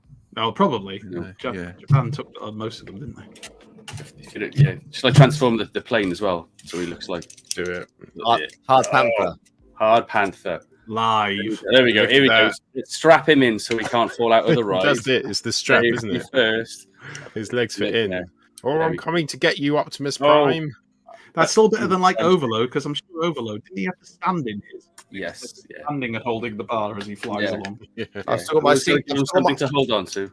I've still got my seatbelt on. I'm coming to kill you, but I've got my seatbelt on. Safety first. Every single they're building. magical, aren't they, Micromasters? Yeah, they're just great. They were great. They were massively underappreciated. But yeah, those are my favourite Micromasters. This one. By half. Okay. So for my top 5, then I wanted to do something a little bit off. We use the power of imagination because you have nothing to show. No. Well, I love the way you just said, I wanted to do something a little bit off kilter. No, you didn't. You just had to. You always do this, Pish. I mean, I would just go. So let's see where this is going. Jamie, you hit the nail on the head there about imagination. And Brad, you mentioned something very cool as well, right? Which you said to me, you used to pretend that Micromaster there This is not a Micromaster kick. I swear to God, if it's not a Micromaster kick. I just wonder if he believes it himself. Wait there. So did anyone else? Them talk. Did anyone else used to pretend that, because I didn't have all the G1 like the full scale figures, so I used to pretend a lot of my Micromasters were my G1 characters. Like, so I used to pretend like I had an Ironhide, I had a Prime. Yeah. I had so you mentioned that one's transformed like a Seeker. I never had a Thrust, so that was my Thrust. So I want to just go through. Point blank was Hot Rod. So I never had the Hot Rod. You would. Ironhide. Ironhide. There yes, he is. Exactly that. So I want to just go through and just name a couple of bots. That I felt that I pretended were full scale bots, but for my Micromaster scale. That's why I want to just go through and name a couple of those, right? So I had for example, the Overload. Overload was my Micromaster Prime because it transformed in a similar way to Optimus Prime. Obviously, the cab, and when it transformed, it was almost like what you wanted Action Master Prime to be, but it wasn't quite there. That's what I already mentioned. I also had, you mentioned the off-road patrol. So I had, so it was high jump was the red one, right? So he was so high jump was in alt mode was my Ironhide, but then the grey one, which is Mudslinger, I think it is. No, sorry, Toe. When I transformed him, he looks like Ironhide would transform as how you wanted Ironhide, because obviously I would have thought he'd have been a better Trailbreaker. But... Yeah, that's very Trailbreakery. Okay, look at him. Just tell him again, Brad. Wrong color, but that's very Ironhide. Square tits. Wrong color. If you had the grey and the red other way around, that's Ironhide. I can see where you're coming from. Right, that not the alt mode, just the robot mode, So obviously the red one for the alt mode. Those are mine as well. I also had one more as well. Apologies. The one you mentioned, Paul. What's it called? The Battle Squad. I had that one. I like playing around with. Yeah, that's the one I had as well. I used to love playing around with that one quite a lot. I used to love playing with it. I didn't get the secret third alt mode from the Scorpion. I never had that one. Here we go. The racetrack patrol, the one with remember the Deception racetrack. There it is. Did you have an Hourfire? I think that would have been an awesome Micromaster. The yellow one, which had like almost like the cylinder, the circle. It would have been really loyal to Decepticon, wouldn't it? And then it would have stayed with its master, and then it would have gone off on its own and done its own. That one there, yeah. YouTube channel. Look how loose that is now. Detour remind me of that. It's just old age, isn't it? Then when you just play Premium Rush, the computer game Premium Rush, which is San Francisco Rush. Alexis, man, you didn't prepare anything. I can hear it in Pete's voice. What? And then Dad, can you just show us your Micromasters again? This is so much better. Rescue Patrol. I used to have Fix It as First Aid and Red Hot as Inferno as well. Oh god! So, I used to love. You're just listing off names of random. I haven't got Fix It anymore. It's like watching someone drown live, and someone drown. I wouldn't be laughing. He's trying to concentrate on the rugby, guys. Okay, so do you know what's funny? Three of us are fucking teachers. We see this pish daily. Show and tell. I would say if I had to name one set above all, though, it was probably the Decepticon. What was the Air Squadron, the one with the purple and black colours? Airstrike Patrol. The one first one came out. Those ones, I just love the colours on those. Yeah, I love the colours. They were one of the first ones in the Marvel comics, weren't they? To be Airstrike Patrol and the race. Yeah. Was it right? You was no Battle Squad. Because they were Patrol were in Nightbeat.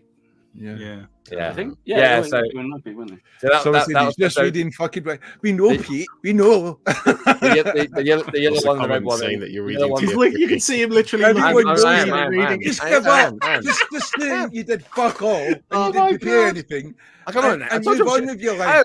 How do you stay employed, Les? You turn up for meetings and just like, let me just get something up on the screen and read off. I'm going to do something different today. You want a drink? That was the best bit at the start when he said, I prepared something a little bit different for you. No, you haven't.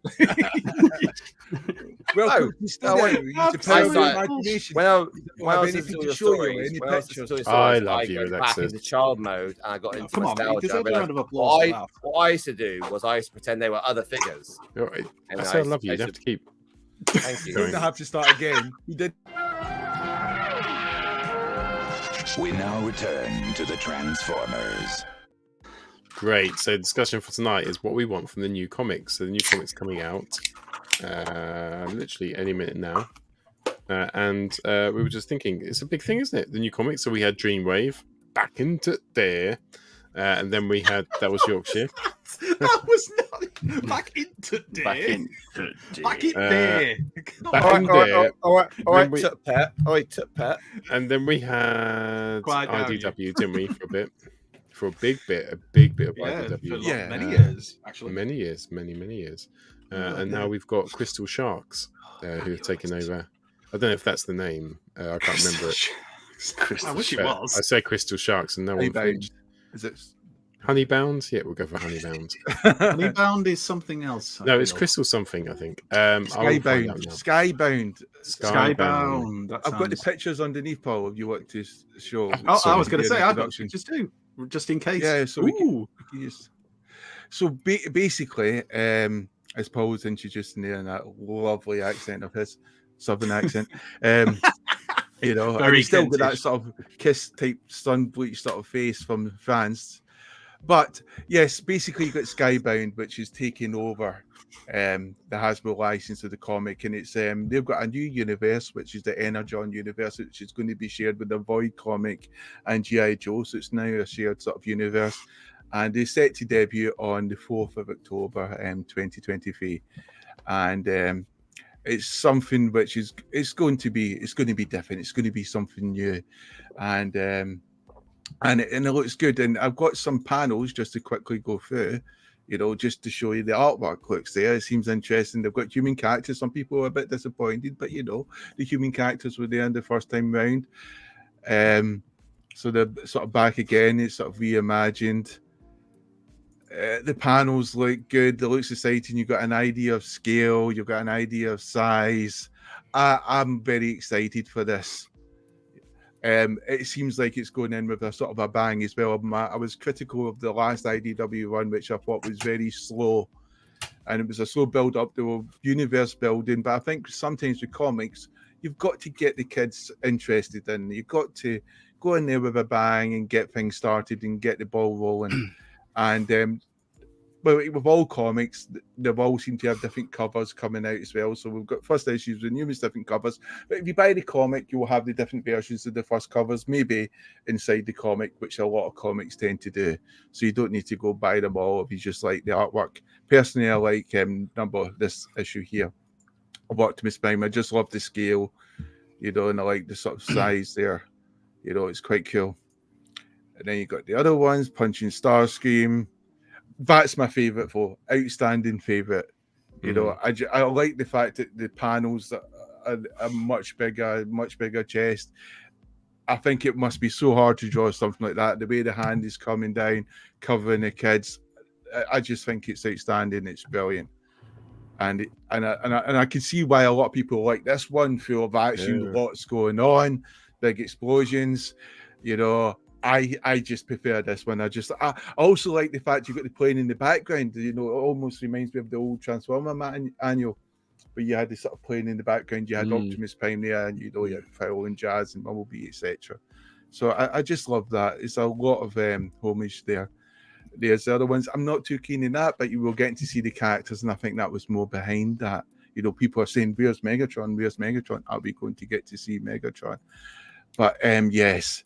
So Skybound, you reimagined Energon Universe, which is shared with Void Rivals and G.I. Joe, kind of like Marvel was, set to debut in October 2023. Paul, you can go on now. Cool. No, thanks so much for that. That does look exciting. What do you guys want from a new comic, though? What would you like to see? There's certain things. Sometimes I'm like, oh, they're just doing. If it's a good story, it's fine, isn't it? Because a good story will carry anything. But if there was a particular time I would like them to focus that good story on, I'd probably like a bit of G1.5, getting around to that, like a bit of 8-phase Snapdragon sort of stuff, Triptychon, all those characters, when they actually had the whole universe of characters to choose from. I would love to see that post. I'd just love to do end on the end of the 1986 movie. And that's the first chapter of the comic, and then they explore what happens after that, and rewrite it how they wanted it to go, not having these stupid. What was the first episode back? They have like the Olympics of the universe. Five Faces of Darkness. Five Faces of Darkness. Yeah, Five Faces of Darkness. Wasn't it like the only time you saw Jazz as well in the whole thing? Yeah, he came back, didn't he? He just for like that one bit where he was running. He's a runner now. Yeah. Is he like Forrest Gump? That was it. He just left. Yeah, just went and that's what he did then. He was that's the comic I want. Jazz running a vet. Yeah. And then after 600 issues, he just stops randomly. I think I'm going to go home now. To your point, Paul, I agree with some of the things. It'd be quite nice to see. So 8 Faces of Snapdragon aren't. I mean, they're similar, right? But because they're triple changes, but they're not natural brothers. It'd be nice to see potentially like their origins or how they first met, and they probably like wouldn't like each other, and then they then sort of end up actually we're actually quite cool together. I don't know, things like that, maybe like where on a different planet somewhere, how they came together. Some of the Cups War stories as another thing, like, if you look back at and you hear about other battles and things, it'd be interesting to see more depth about, other battles or something like that as well. It'd be good to see some of the other fillers really, which would be great stories in themselves, which we haven't seen just yet. I think that'd be quite cool. As you said, right, it's the story that pins it together. The stories that I like are the ones where you're sort of watching complete separate characters across the universe and things, and there is a linkage. Like there is a link, like they'll come together eventually, right? And they'll come together for the greater good. And like Star Wars, they start off in different places. I haven't picked anything. I wasn't thinking about anything specific, but if you want to quote that, then maybe. But if like different characters who are you don't think the events are linked. But then, as you evolve it, you realize that potentially there's Easter eggs in there. So it's like Star. I don't know if it's like Star Wars, but yeah, good. Anyway, it's like good writing. So don't suggest me bad. No, not 8. Sorry. How did I get? Try. It's 14-13 to France. Oh, that's a good try. That's a good try. Oh my god, you're like me when I found that hair straightener, Andy. I think you were far too excited about that hair straightener. I got so obsessed. Simple plan. I've cut down now. What do I think? But your pubic hairs are perfectly straight, which is good given their length. Anyway, there's like Snoop Dogg's face down there. That's a beautiful image. Really thrown me off my train of thought. What I want to see in the comic books and not in your pubic hairs. Like Snuffy from Sesame Street. I'm kind of torn because part of me kind of wants to see them go through. Alexis stop talking while I'm talking, but are those your pubic hairs? My God, Alexis! Now they're like this. That's right. That's what straight means. That's what straight means. That's what straight is. Oh, you're getting a dictionary for the Christmas. Anyway, right. Where was I? Oh, yeah. So kind of what I'd like to see is, a bit like I think you mentioned, Paul, I want to see some of the later G1 characters as well. I don't want this all just to be like the 84 crew the whole way through, because as much as I love them, we've discussed this before, where it was more kind of from post-86 onwards, where the more sci-fi type alternate modes and characters they're the ones I'd like to see in there again. So you could re-explore the headmasters, re-explore the power masters and stuff like that. But I mean, that's going to be much further down the line, probably. You've got to set it up first, and they're clearly going back to the G1 roots. But then I'd also like to see them, like they have with the toys in Evolution and Legacy, rather, is to kind of bring in some of these characters from other iterations of Transformers. So it's not necessarily just got to be G1. You know, you might have Tidal Wave in there somewhere. Obviously, you'd have to have the right story for it. You might have characters from any different Skybite. Well, yeah, I mean Skybite. Awesome, IDW did do that brilliantly of bringing in characters. The problem is the way they use them. You weren't always going to be a fan of. So if you were a massive fan of, like some people were, of say Starsaber, and then they made him into a massive prick, you know, a lot of people didn't like that, and they still don't like that, and they'll moan about it. But damn it, he looked awesome, and up to a certain point, he was kind of awesome to watch on, or look at, not watch, but look at on the comic book page. And I want to see them use characters. Wouldn't you like to watch his story before he became an obnoxious prick? And like, obviously he was. But he doesn't have to be an obnoxious prick. That was just IDW taking it and saying, right, you can do this because it's a Japanese character. I'm a bit bored of like origin stories. Like, it's great having origin stories, but I know what the character is today, so it's great seeing that. Oh yeah, there's only so much you can do that for. There's only so many characters. That is Star Wars. I want people to stop resetting stuff. You look at Star Trek, and we went to Star Trek Enterprise. It's like, oh, for fuck's sake. I want to see the future Star Trek, not past. And then we had Star Trek, the movies came out. They were the old Star Trek, and like it's all right. I don't mind it. I don't hate it. You want more Beast Wars? You want more Beast Wars then? I want Beast Wars. I never want Beast Wars, but that's the future. I want where it stopped, kind of after the '86 movie. It's kind of like that's where the timeline stopped. I know there were seasons afterwards. Felt like any progression stopped after that. I want that to carry on. Some continuation. I think if you look at the comic books, the original ones, certainly from kind of 86 onwards, the UK Marvel stories, there were some incredible stories that came out, and using characters where the writers knew and Simon Furman knew, right, well, you know, Hasbro aren't too fussed about these characters. We can do what we want with them. And from that, we got things like Bludgeon and the characterization that he had. We got Thunderwing and the characterization that he had. Even Ratbat, for Christ's sake. Ratbat got to be a Decepticon leader. I mean, what the hell? And Deadly. Yeah. And so, you know, was it? No, it was Bombust. I'm thinking of who was feeding on somebody in one of the comic book panels once. I'd just love to see him use some of those lesser characters.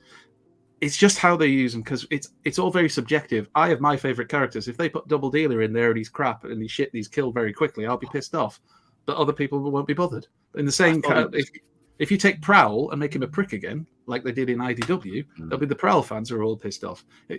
You're never going to please everybody, but just a story that works, makes sense, isn't preachy about necessarily the world around us all the time.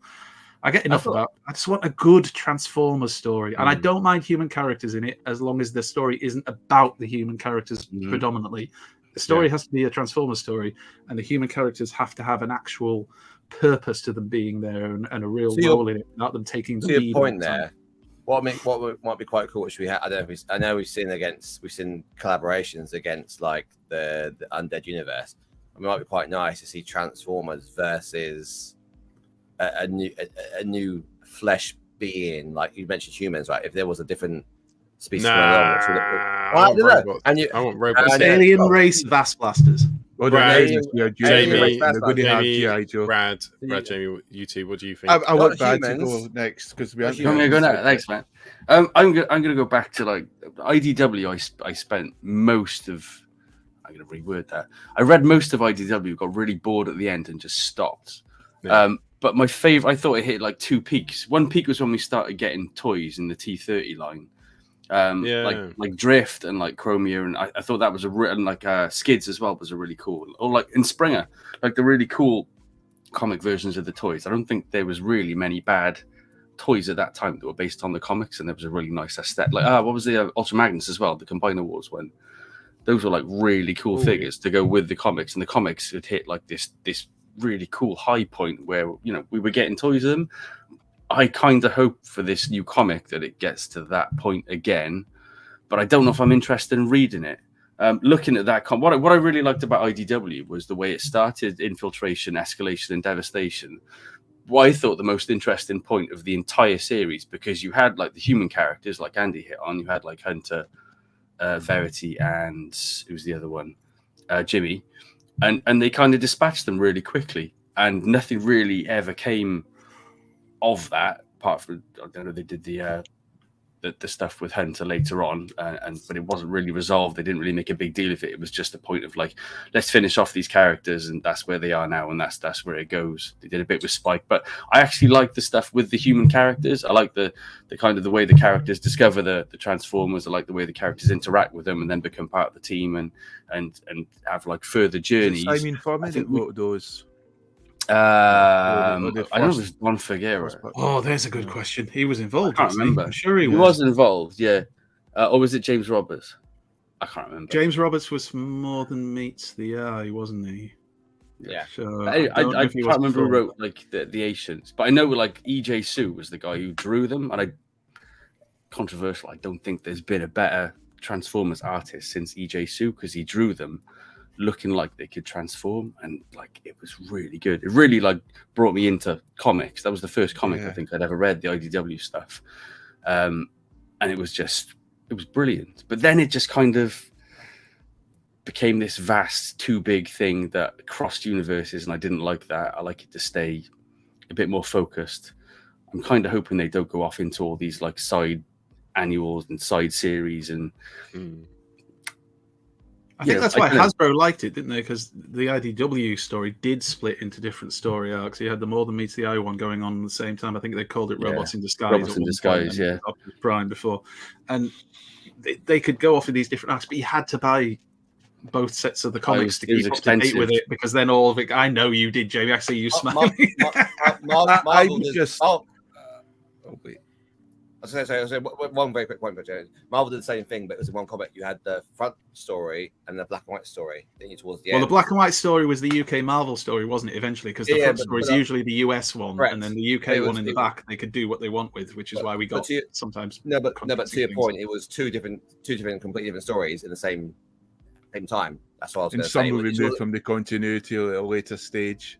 Yeah, I think they had the problems of marrying it up, didn't they? Because that's what Megatron they just give up. Just wasn't sold separately. Sorry, Jamie. But the way I look at it is Transformers is kind of unique. It's a sort of comic book franchise in the sense it's not owned by DC or Marvel or owned by a certain comic publisher.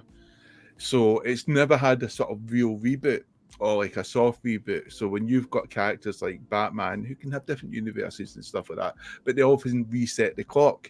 And I think sometimes with Transformers, we got a habit of thinking about what we want, what we would like to see. This is born for us. Where I think sometimes with the reboots, it's like capturing imagination for the new generation of kids coming through again. And these characters worked. The stories worked because they brought us in and got us to love this franchise. So sometimes it's not about for us anymore, not that we should be put out to pasture, but it's for a new generation of people. And sometimes I think where a lot of people start putting criteria on, they better have this niche and they better fulfill this and that and tick this box. And I don't mean that in a sort of like the way the American politics seems to be obsessed right now. I mean, sometimes it's just about getting the kids involved again, getting exciting, big, huge robots punching the hell out of each other, some massive war which no one knows about, and just starting again. And kids who are like 6 or 7 seeing Optimus Prime for the first time again in a comic book panel.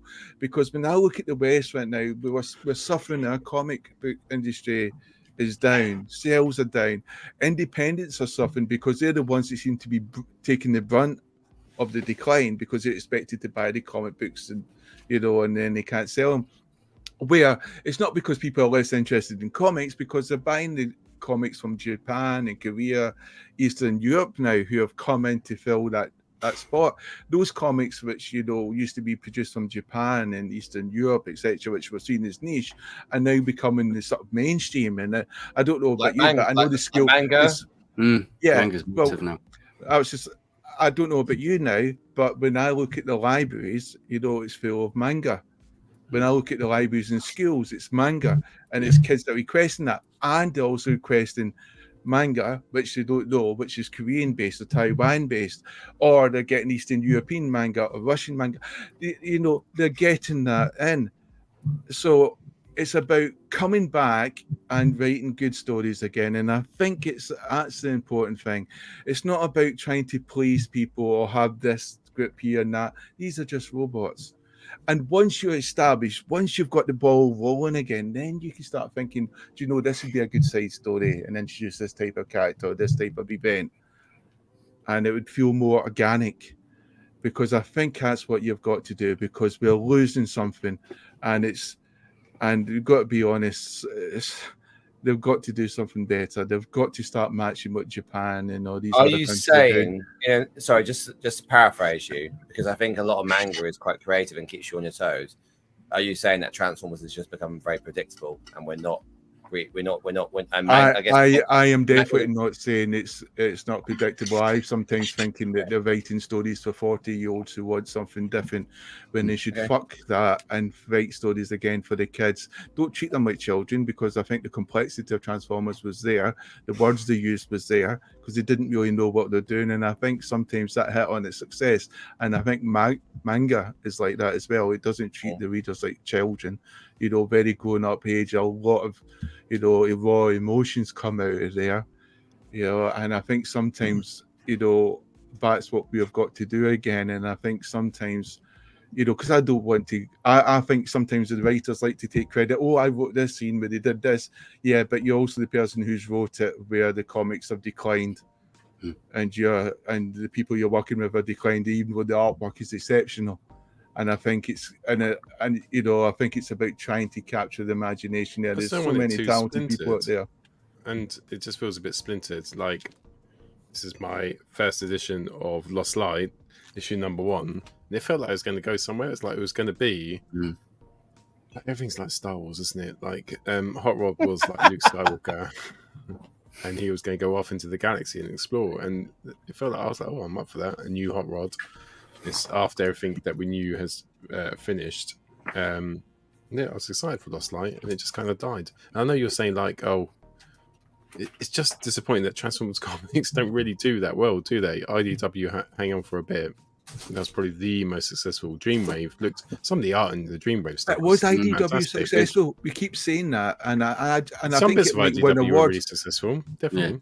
But at the end, it just built it out and died. And they lost the license. But is that because we're trapped within a bubble and we're thinking, oh, that's good, and really, it's the natural thing, isn't it? It had an all right run in terms of comics. It had a short run. Yeah, you reckon changing the form factor might work, like to manga or manga style? I think copying manga might be a way to do it, because I think kids are starting to use which way to read. And the thing about manga is that the latest ones are sometimes they'll go right to left, and then some will go left to right, but they'll fully give instructions to the person just to make sure that they know. And I think it's the art style of manga, because they can produce a lot, because it's not as our art style is like, you look, it's like a piece of work. Each panel can almost be a poster. It's all in black and white as well, isn't it? Maga's always in black and white, right? Yeah, but they've got coloured. Yeah, but they can have coloured and stuff like that. So traditional. But that's what I was saying was it's like a work of art. You could put it as a poster in your room. Yeah. With a manga, it's drawn very quickly. It's usually one artist. They haven't got a pencilist and an inkist. It's usually one person. It's a cheaper way to produce it. My brother reads manga quite a lot. Sam watches manga. Sam watches manga. On we talk about it. I watch it as well. And I've got the subscription. No. I'm letting everyone else know. Like, so it's like I'm letting everyone else know. Like, so I've seen Akira. I never understood Akira. I've seen that one. And I've also seen Erotica Joji, but that one we don't talk about. Oh, Legends of the Overfiend. Not even that classic. So Sam always says to me, why don't you go watch the Funimation? Christian will go, oh, why don't you try some manga? I look at it and go, I'm not actually very interested in what it is, really. Anime is different to manga, because anime is the opposite. Anime, the artwork, it almost rides on the artwork, and the artwork is superb in the animation, and the people think about that. And it's not only that, it's also that the artwork helps to sell the stories better as well, and the voice actors bring life to the sort of comics. Nice. If you've got kids, that's in the late night. They're not into cartoons yet. You want to experience a bit of that? No, don't show that to kids. Just cellophane on it. Or the second one. I've never watched. No, I've never watched I've never watched the last one. Well, I've watched the first two. I've never watched the last one. Do you mean you've never watched it all the way through? Do you just stop after? No, I've watched the first two. I fall asleep. It's always late at night, right? No one's awake when you watch that shit. You don't want anyone else to see what you're fucking watching. I mean, you can see. But the point I really wanted to make was, I think sometimes, I think sometimes are we doing the wrong thing? Are we trying to relaunch a comic again, which is very expensive for all the artwork in there? When we might think about maybe webtoons, Transformers being released as a webtoon. A lot of kids like that. A lot of kids are reading the things on tablets now and devices. And basically, I'm surprised, Alexis, because that's basically what a lot of manga and anime is based on now, and that's the thing that usually comes out first. So I'm just worried. I'm thinking, surprised too, Jamie. So I watch it. I watch it. I'm surprised at it. I was thinking, should they be doing something like webtoons, something like that, nice and easy, bright, nice, colourful panels, nice and easy to see, and then sort of having the comics off of that if they want to. That way you can have your graphic novels coming out, but basically you have it in a webtoon sort of format. I think you're right. I'm just right. Got a question though. I don't like crossovers. If you could do a crossover for a comic, what would you do? Transformers. Oh, that's Goji. I think what Alexis was always trying to do, G.I. Joe. Coronation Street. G.I. Joe. Jamie. Oh no, Jamie. No, you got the wrong stick. I wasn't trying to do G.I. Joe at all. I thought like some intergalactic, like Planetary Formers. Like a new bad guy, a new big bad. Start singing that now into I was hoping and the Transformers have to unite against this big bad. Like Sawboss one. Like, Jason Will Warriors come back, but it's just Sawboss. Any copyright strikes tonight. He's ruined it at the end. Do you know what I was surprised about though? Because we were talking about how long IDW had the license, and didn't they get it in like about? It was like 2006 or 2005. 2006, yeah, sorry. Yeah, no, you might be right. I'm literally just throwing it out. They got it before the movies, didn't they? That would be what? So we're still talking here, maybe 16, 17 years. That's a long time for a comic book to be done by the same company. They can't have been failing to keep that. But obviously, towards the end, I did feel, just reading the comments from people in forums and stuff like that there was a fatigue coming. Like it had reached a point where the stories had stopped really driving the characters on, and people getting a bit like, oh. Do you know? I hate being 17 years. That's why I think it's relaunching. It's not for us because we're going to have that fatigue when new people aren't, and they shouldn't be worried about our fatigue. Fuck us, we're not that important. We're all grandpa from The Simpsons. But he's got a very good point. I agree with Jamie. But the one thing I was with IDW. Was the actual new Beast Wars comic was actually damn good. I really loved the story in the new Beast Wars comic. I disagree now. And it was really good. And the only thing, and it's funny because sometimes artwork can kind of put you off. Now, I didn't particularly like the artwork, even though the person's an exceptional artist and could do so many different styles.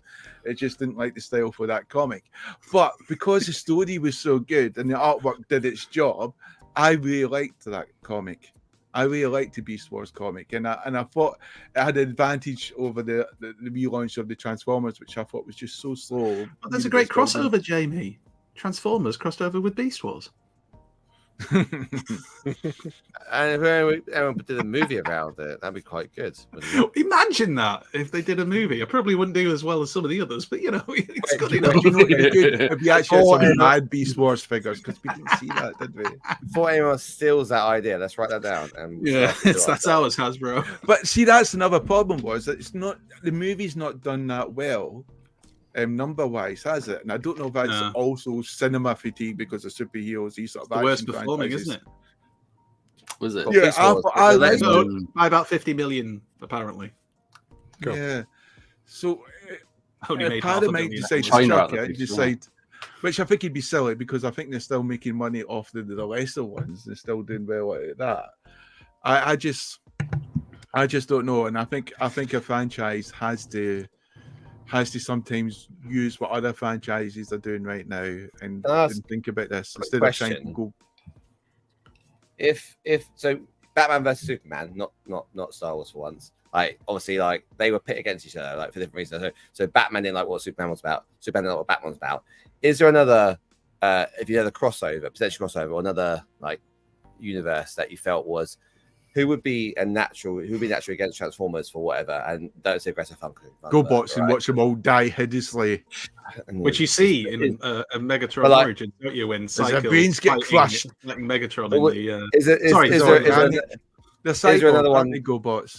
With Visionaries, do you think maybe? Because Visionaries, obviously, they had all their. We've had a crossover in IDW. Oh yeah. They had all the energy, all the power taken from the planet. Did the Transformers steal it? I don't know. That's an idea. But is there another one that you think might work? Would Transformers even exist in Visionaries? Would they touch the land and then suddenly keel over because they need Visionaries to power them? Yeah, that's a good point. That was the whole point in Visionaries. Technology stopped working. Yeah, so they'd be like this. Fuck, we can't move. Isn't that the same as when the Headmasters got created on the planet where they got created with? So there'd be Visionary Power Masters, basically. They all died, didn't they? And they became Power Masters, right? Do you not think it'd be interesting to see? And this might be a bit obvious because we've had it in a toy form, but a Star Wars Transformers crossover, like an actual story. Because if you think about the vast universe of Star Wars and everything you see in it, it's not totally out of the realms of imagination to think that somewhere in the universe, Transformers, we've got droids in Star Wars. I'm not saying it would be great because the toys were pish, and I'm sorry if you like the Star Wars Transformers crossover toys. I need to slap you because they were not good, and I had several of them, and they were not good. Very violent tonight, isn't it? What about the Darth Vader? It's awesome. It's like UFC. There's a crossover. Droids get in that octagon. Droids was a series, right? So what you pull now. I think the biggest thing in the droids was the Heap. Was it the Heap? He was a big. What? He was a trash compactor. Oh, droids. Yeah, you had the Heap, which was a big trash compactor. I think he was one of the big bads in droids. He was the cartoon, wasn't he? It changed like several times over the course. Like there's 3 different series in the one series, and none of them are good. No. See what you mean, Brad. Someone in the chat. Lily said Power Rangers. No. Yeah, I mean, like Power Rangers. No. You probably. I think more Voltron would be more appropriate than Power Rangers potentially. Voltron would be cool. I would be happy with Voltron. I'd give you Voltron. Gundam definitely could work. Imagine if the humans mobilized with Gundam to fight back against the invading Transformers. I mean, my God. Oh God. And let's be honest. There's obviously influence between, especially if it's the storyline where they don't differentiate which is the good and bad Transformers. They just think, "Fuck you all, we're taking you out." Fight. Yeah, you're just bringing war to a planet. And you can have some Titan-sized Gundams fighting against the Titan Transformers. There are Titan Gundams as well. That'd be great. Well, there are, yeah. So that would Fast and the Furious. It's so fast. You know what's most important about that? Family. I'm seeing all the light hitting Paul's face. It's like a discotheque going on. He started watching something. Hypno video. He's put a Rotsa Godoji on. Watching something else. Rotsa Godoji. The rugby. What do you call it? A rock sucker fucking doji? You're such a That's exactly what it's called. Oh dear. A Barbie Transformers crossover, is that the crossover we want? Right, can I be really controversial here? Because Claire was desperate to watch Transformers. No, she wasn't. She was desperate to watch the Barbie movie, right? So we put it on the other day. She said, "Come on, now we'll sit down, we'll watch it." I swear to God, wasn't that film about over 2 hours? We got halfway through it. She was bored out of her mind and messing around on her phone. So it's like, "Are you even watching this?" And she was like, "Nope." I don't want to give spoilers away. If you really want to watch the Barbie movie, don't listen to the spoiler. In fact, does anybody here not want me to spoil the Barbie movie before I say don't. I want to watch it. I watch it. We just got to the bit where Barbie had brutally stabbed Ken to death and sliced off his head, right? And then... and then said, "That's a Rotsa Kadoji, the demon." Demon Headmaster. I've got one. Demon Headmaster. I've got one. Toy Story. Oh. But they all come to life. Megatron. They're still toys. Megatron just stands on them. And he didn't know there were toys. Small and Soldiers. It comes a Did you ever shock watch to them. that film, Small Soldiers? Yes, really so that's underrated. If they've done that with Transformers, exactly. That would be Transformers toys come to life. like set in the 80s. Someone goes, that'd be pretty good. Trademark Paul Ferry. I remember we used to do that as a kid. Trademark Paul Ferry. I own that now. I said that I do. Would we like to have a film where it's just really getting tortured? Yeah, there's probably some specialist one online if you check the dark elements of the web. Right next to the one of Jar Jar Binks. Good shout. Surely Dark Elements would be really just happy. That would be the Dark Elements in the web. Oh dear. Brad agrees with the German occupiers. It's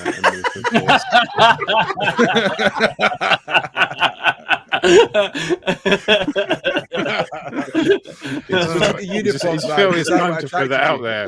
Just say, do you know what? Brown shirts, you were right. I am foiled. I just lost half of my shirt. The other half. What was SS? Sunstreaker. Sunstreaker. Sunstreaker, Sunstreaker Titans. Gundam 00 would be a good choice for Universe set. To be clear, Brad does not agree with the SS. I prefer the Nazi, yes. No, I don't.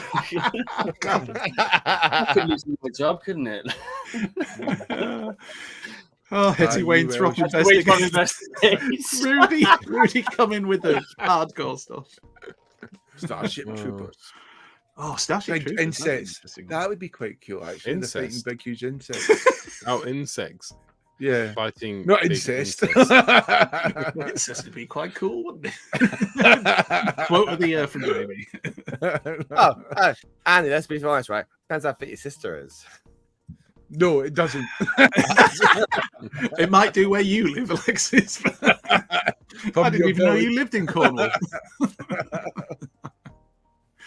Oh, dear. I mean, the extra foot might come in useful, but I don't know.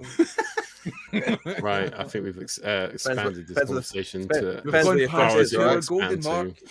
Yes. Thanks so much. Sorry, Brad, were you going to say something? Nothing important.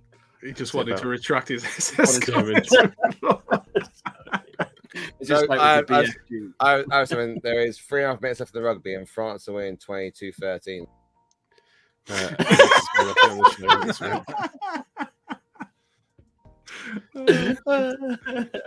thing is, he doesn't even like rugby. He's never once mentioned rugby. I don't ever remember him really talking about rugby. I remember him saying his kids play rugby there. And every time we say it, he says, "Oh, well, you like football." Yeah, that's not a comeback. He's looking up to you, Paul. You've set a standard, and he just wants to mimic you, Paul. He wants to be you. It's the fucking World Cup. It's on once every 3 years. When was it last on? 3 years ago. How long have you going? Well, I mean, you've just answered that question for us. So, did we have a show last night? When Jamie said 3 of us are teachers, guess which one wasn't? And that's the quiz for next week. Oh, shit! That's a good try. That's a fucking good try. That's a really good try. Go on, the attackers. You don't know their names, do you? You just say, go on, strikers. Watch this try. This is a fucking good try. Hang on, copyright. No, it's fine. Just in case. Just in case. Brad, thanks so much for coming on tonight. Thanks for having me. It's been good to be back. Always welcome. Always welcome. Do you want to replace Alexis full time? Yeah, who can do with it? Watching the rugby. I'm not a rugby fan, even though I'm Welsh, so yeah. Forget, if you're short of your mortgage payments in America, we're going to give this away next week. So you can get in on that shit. You just need to turn up next week.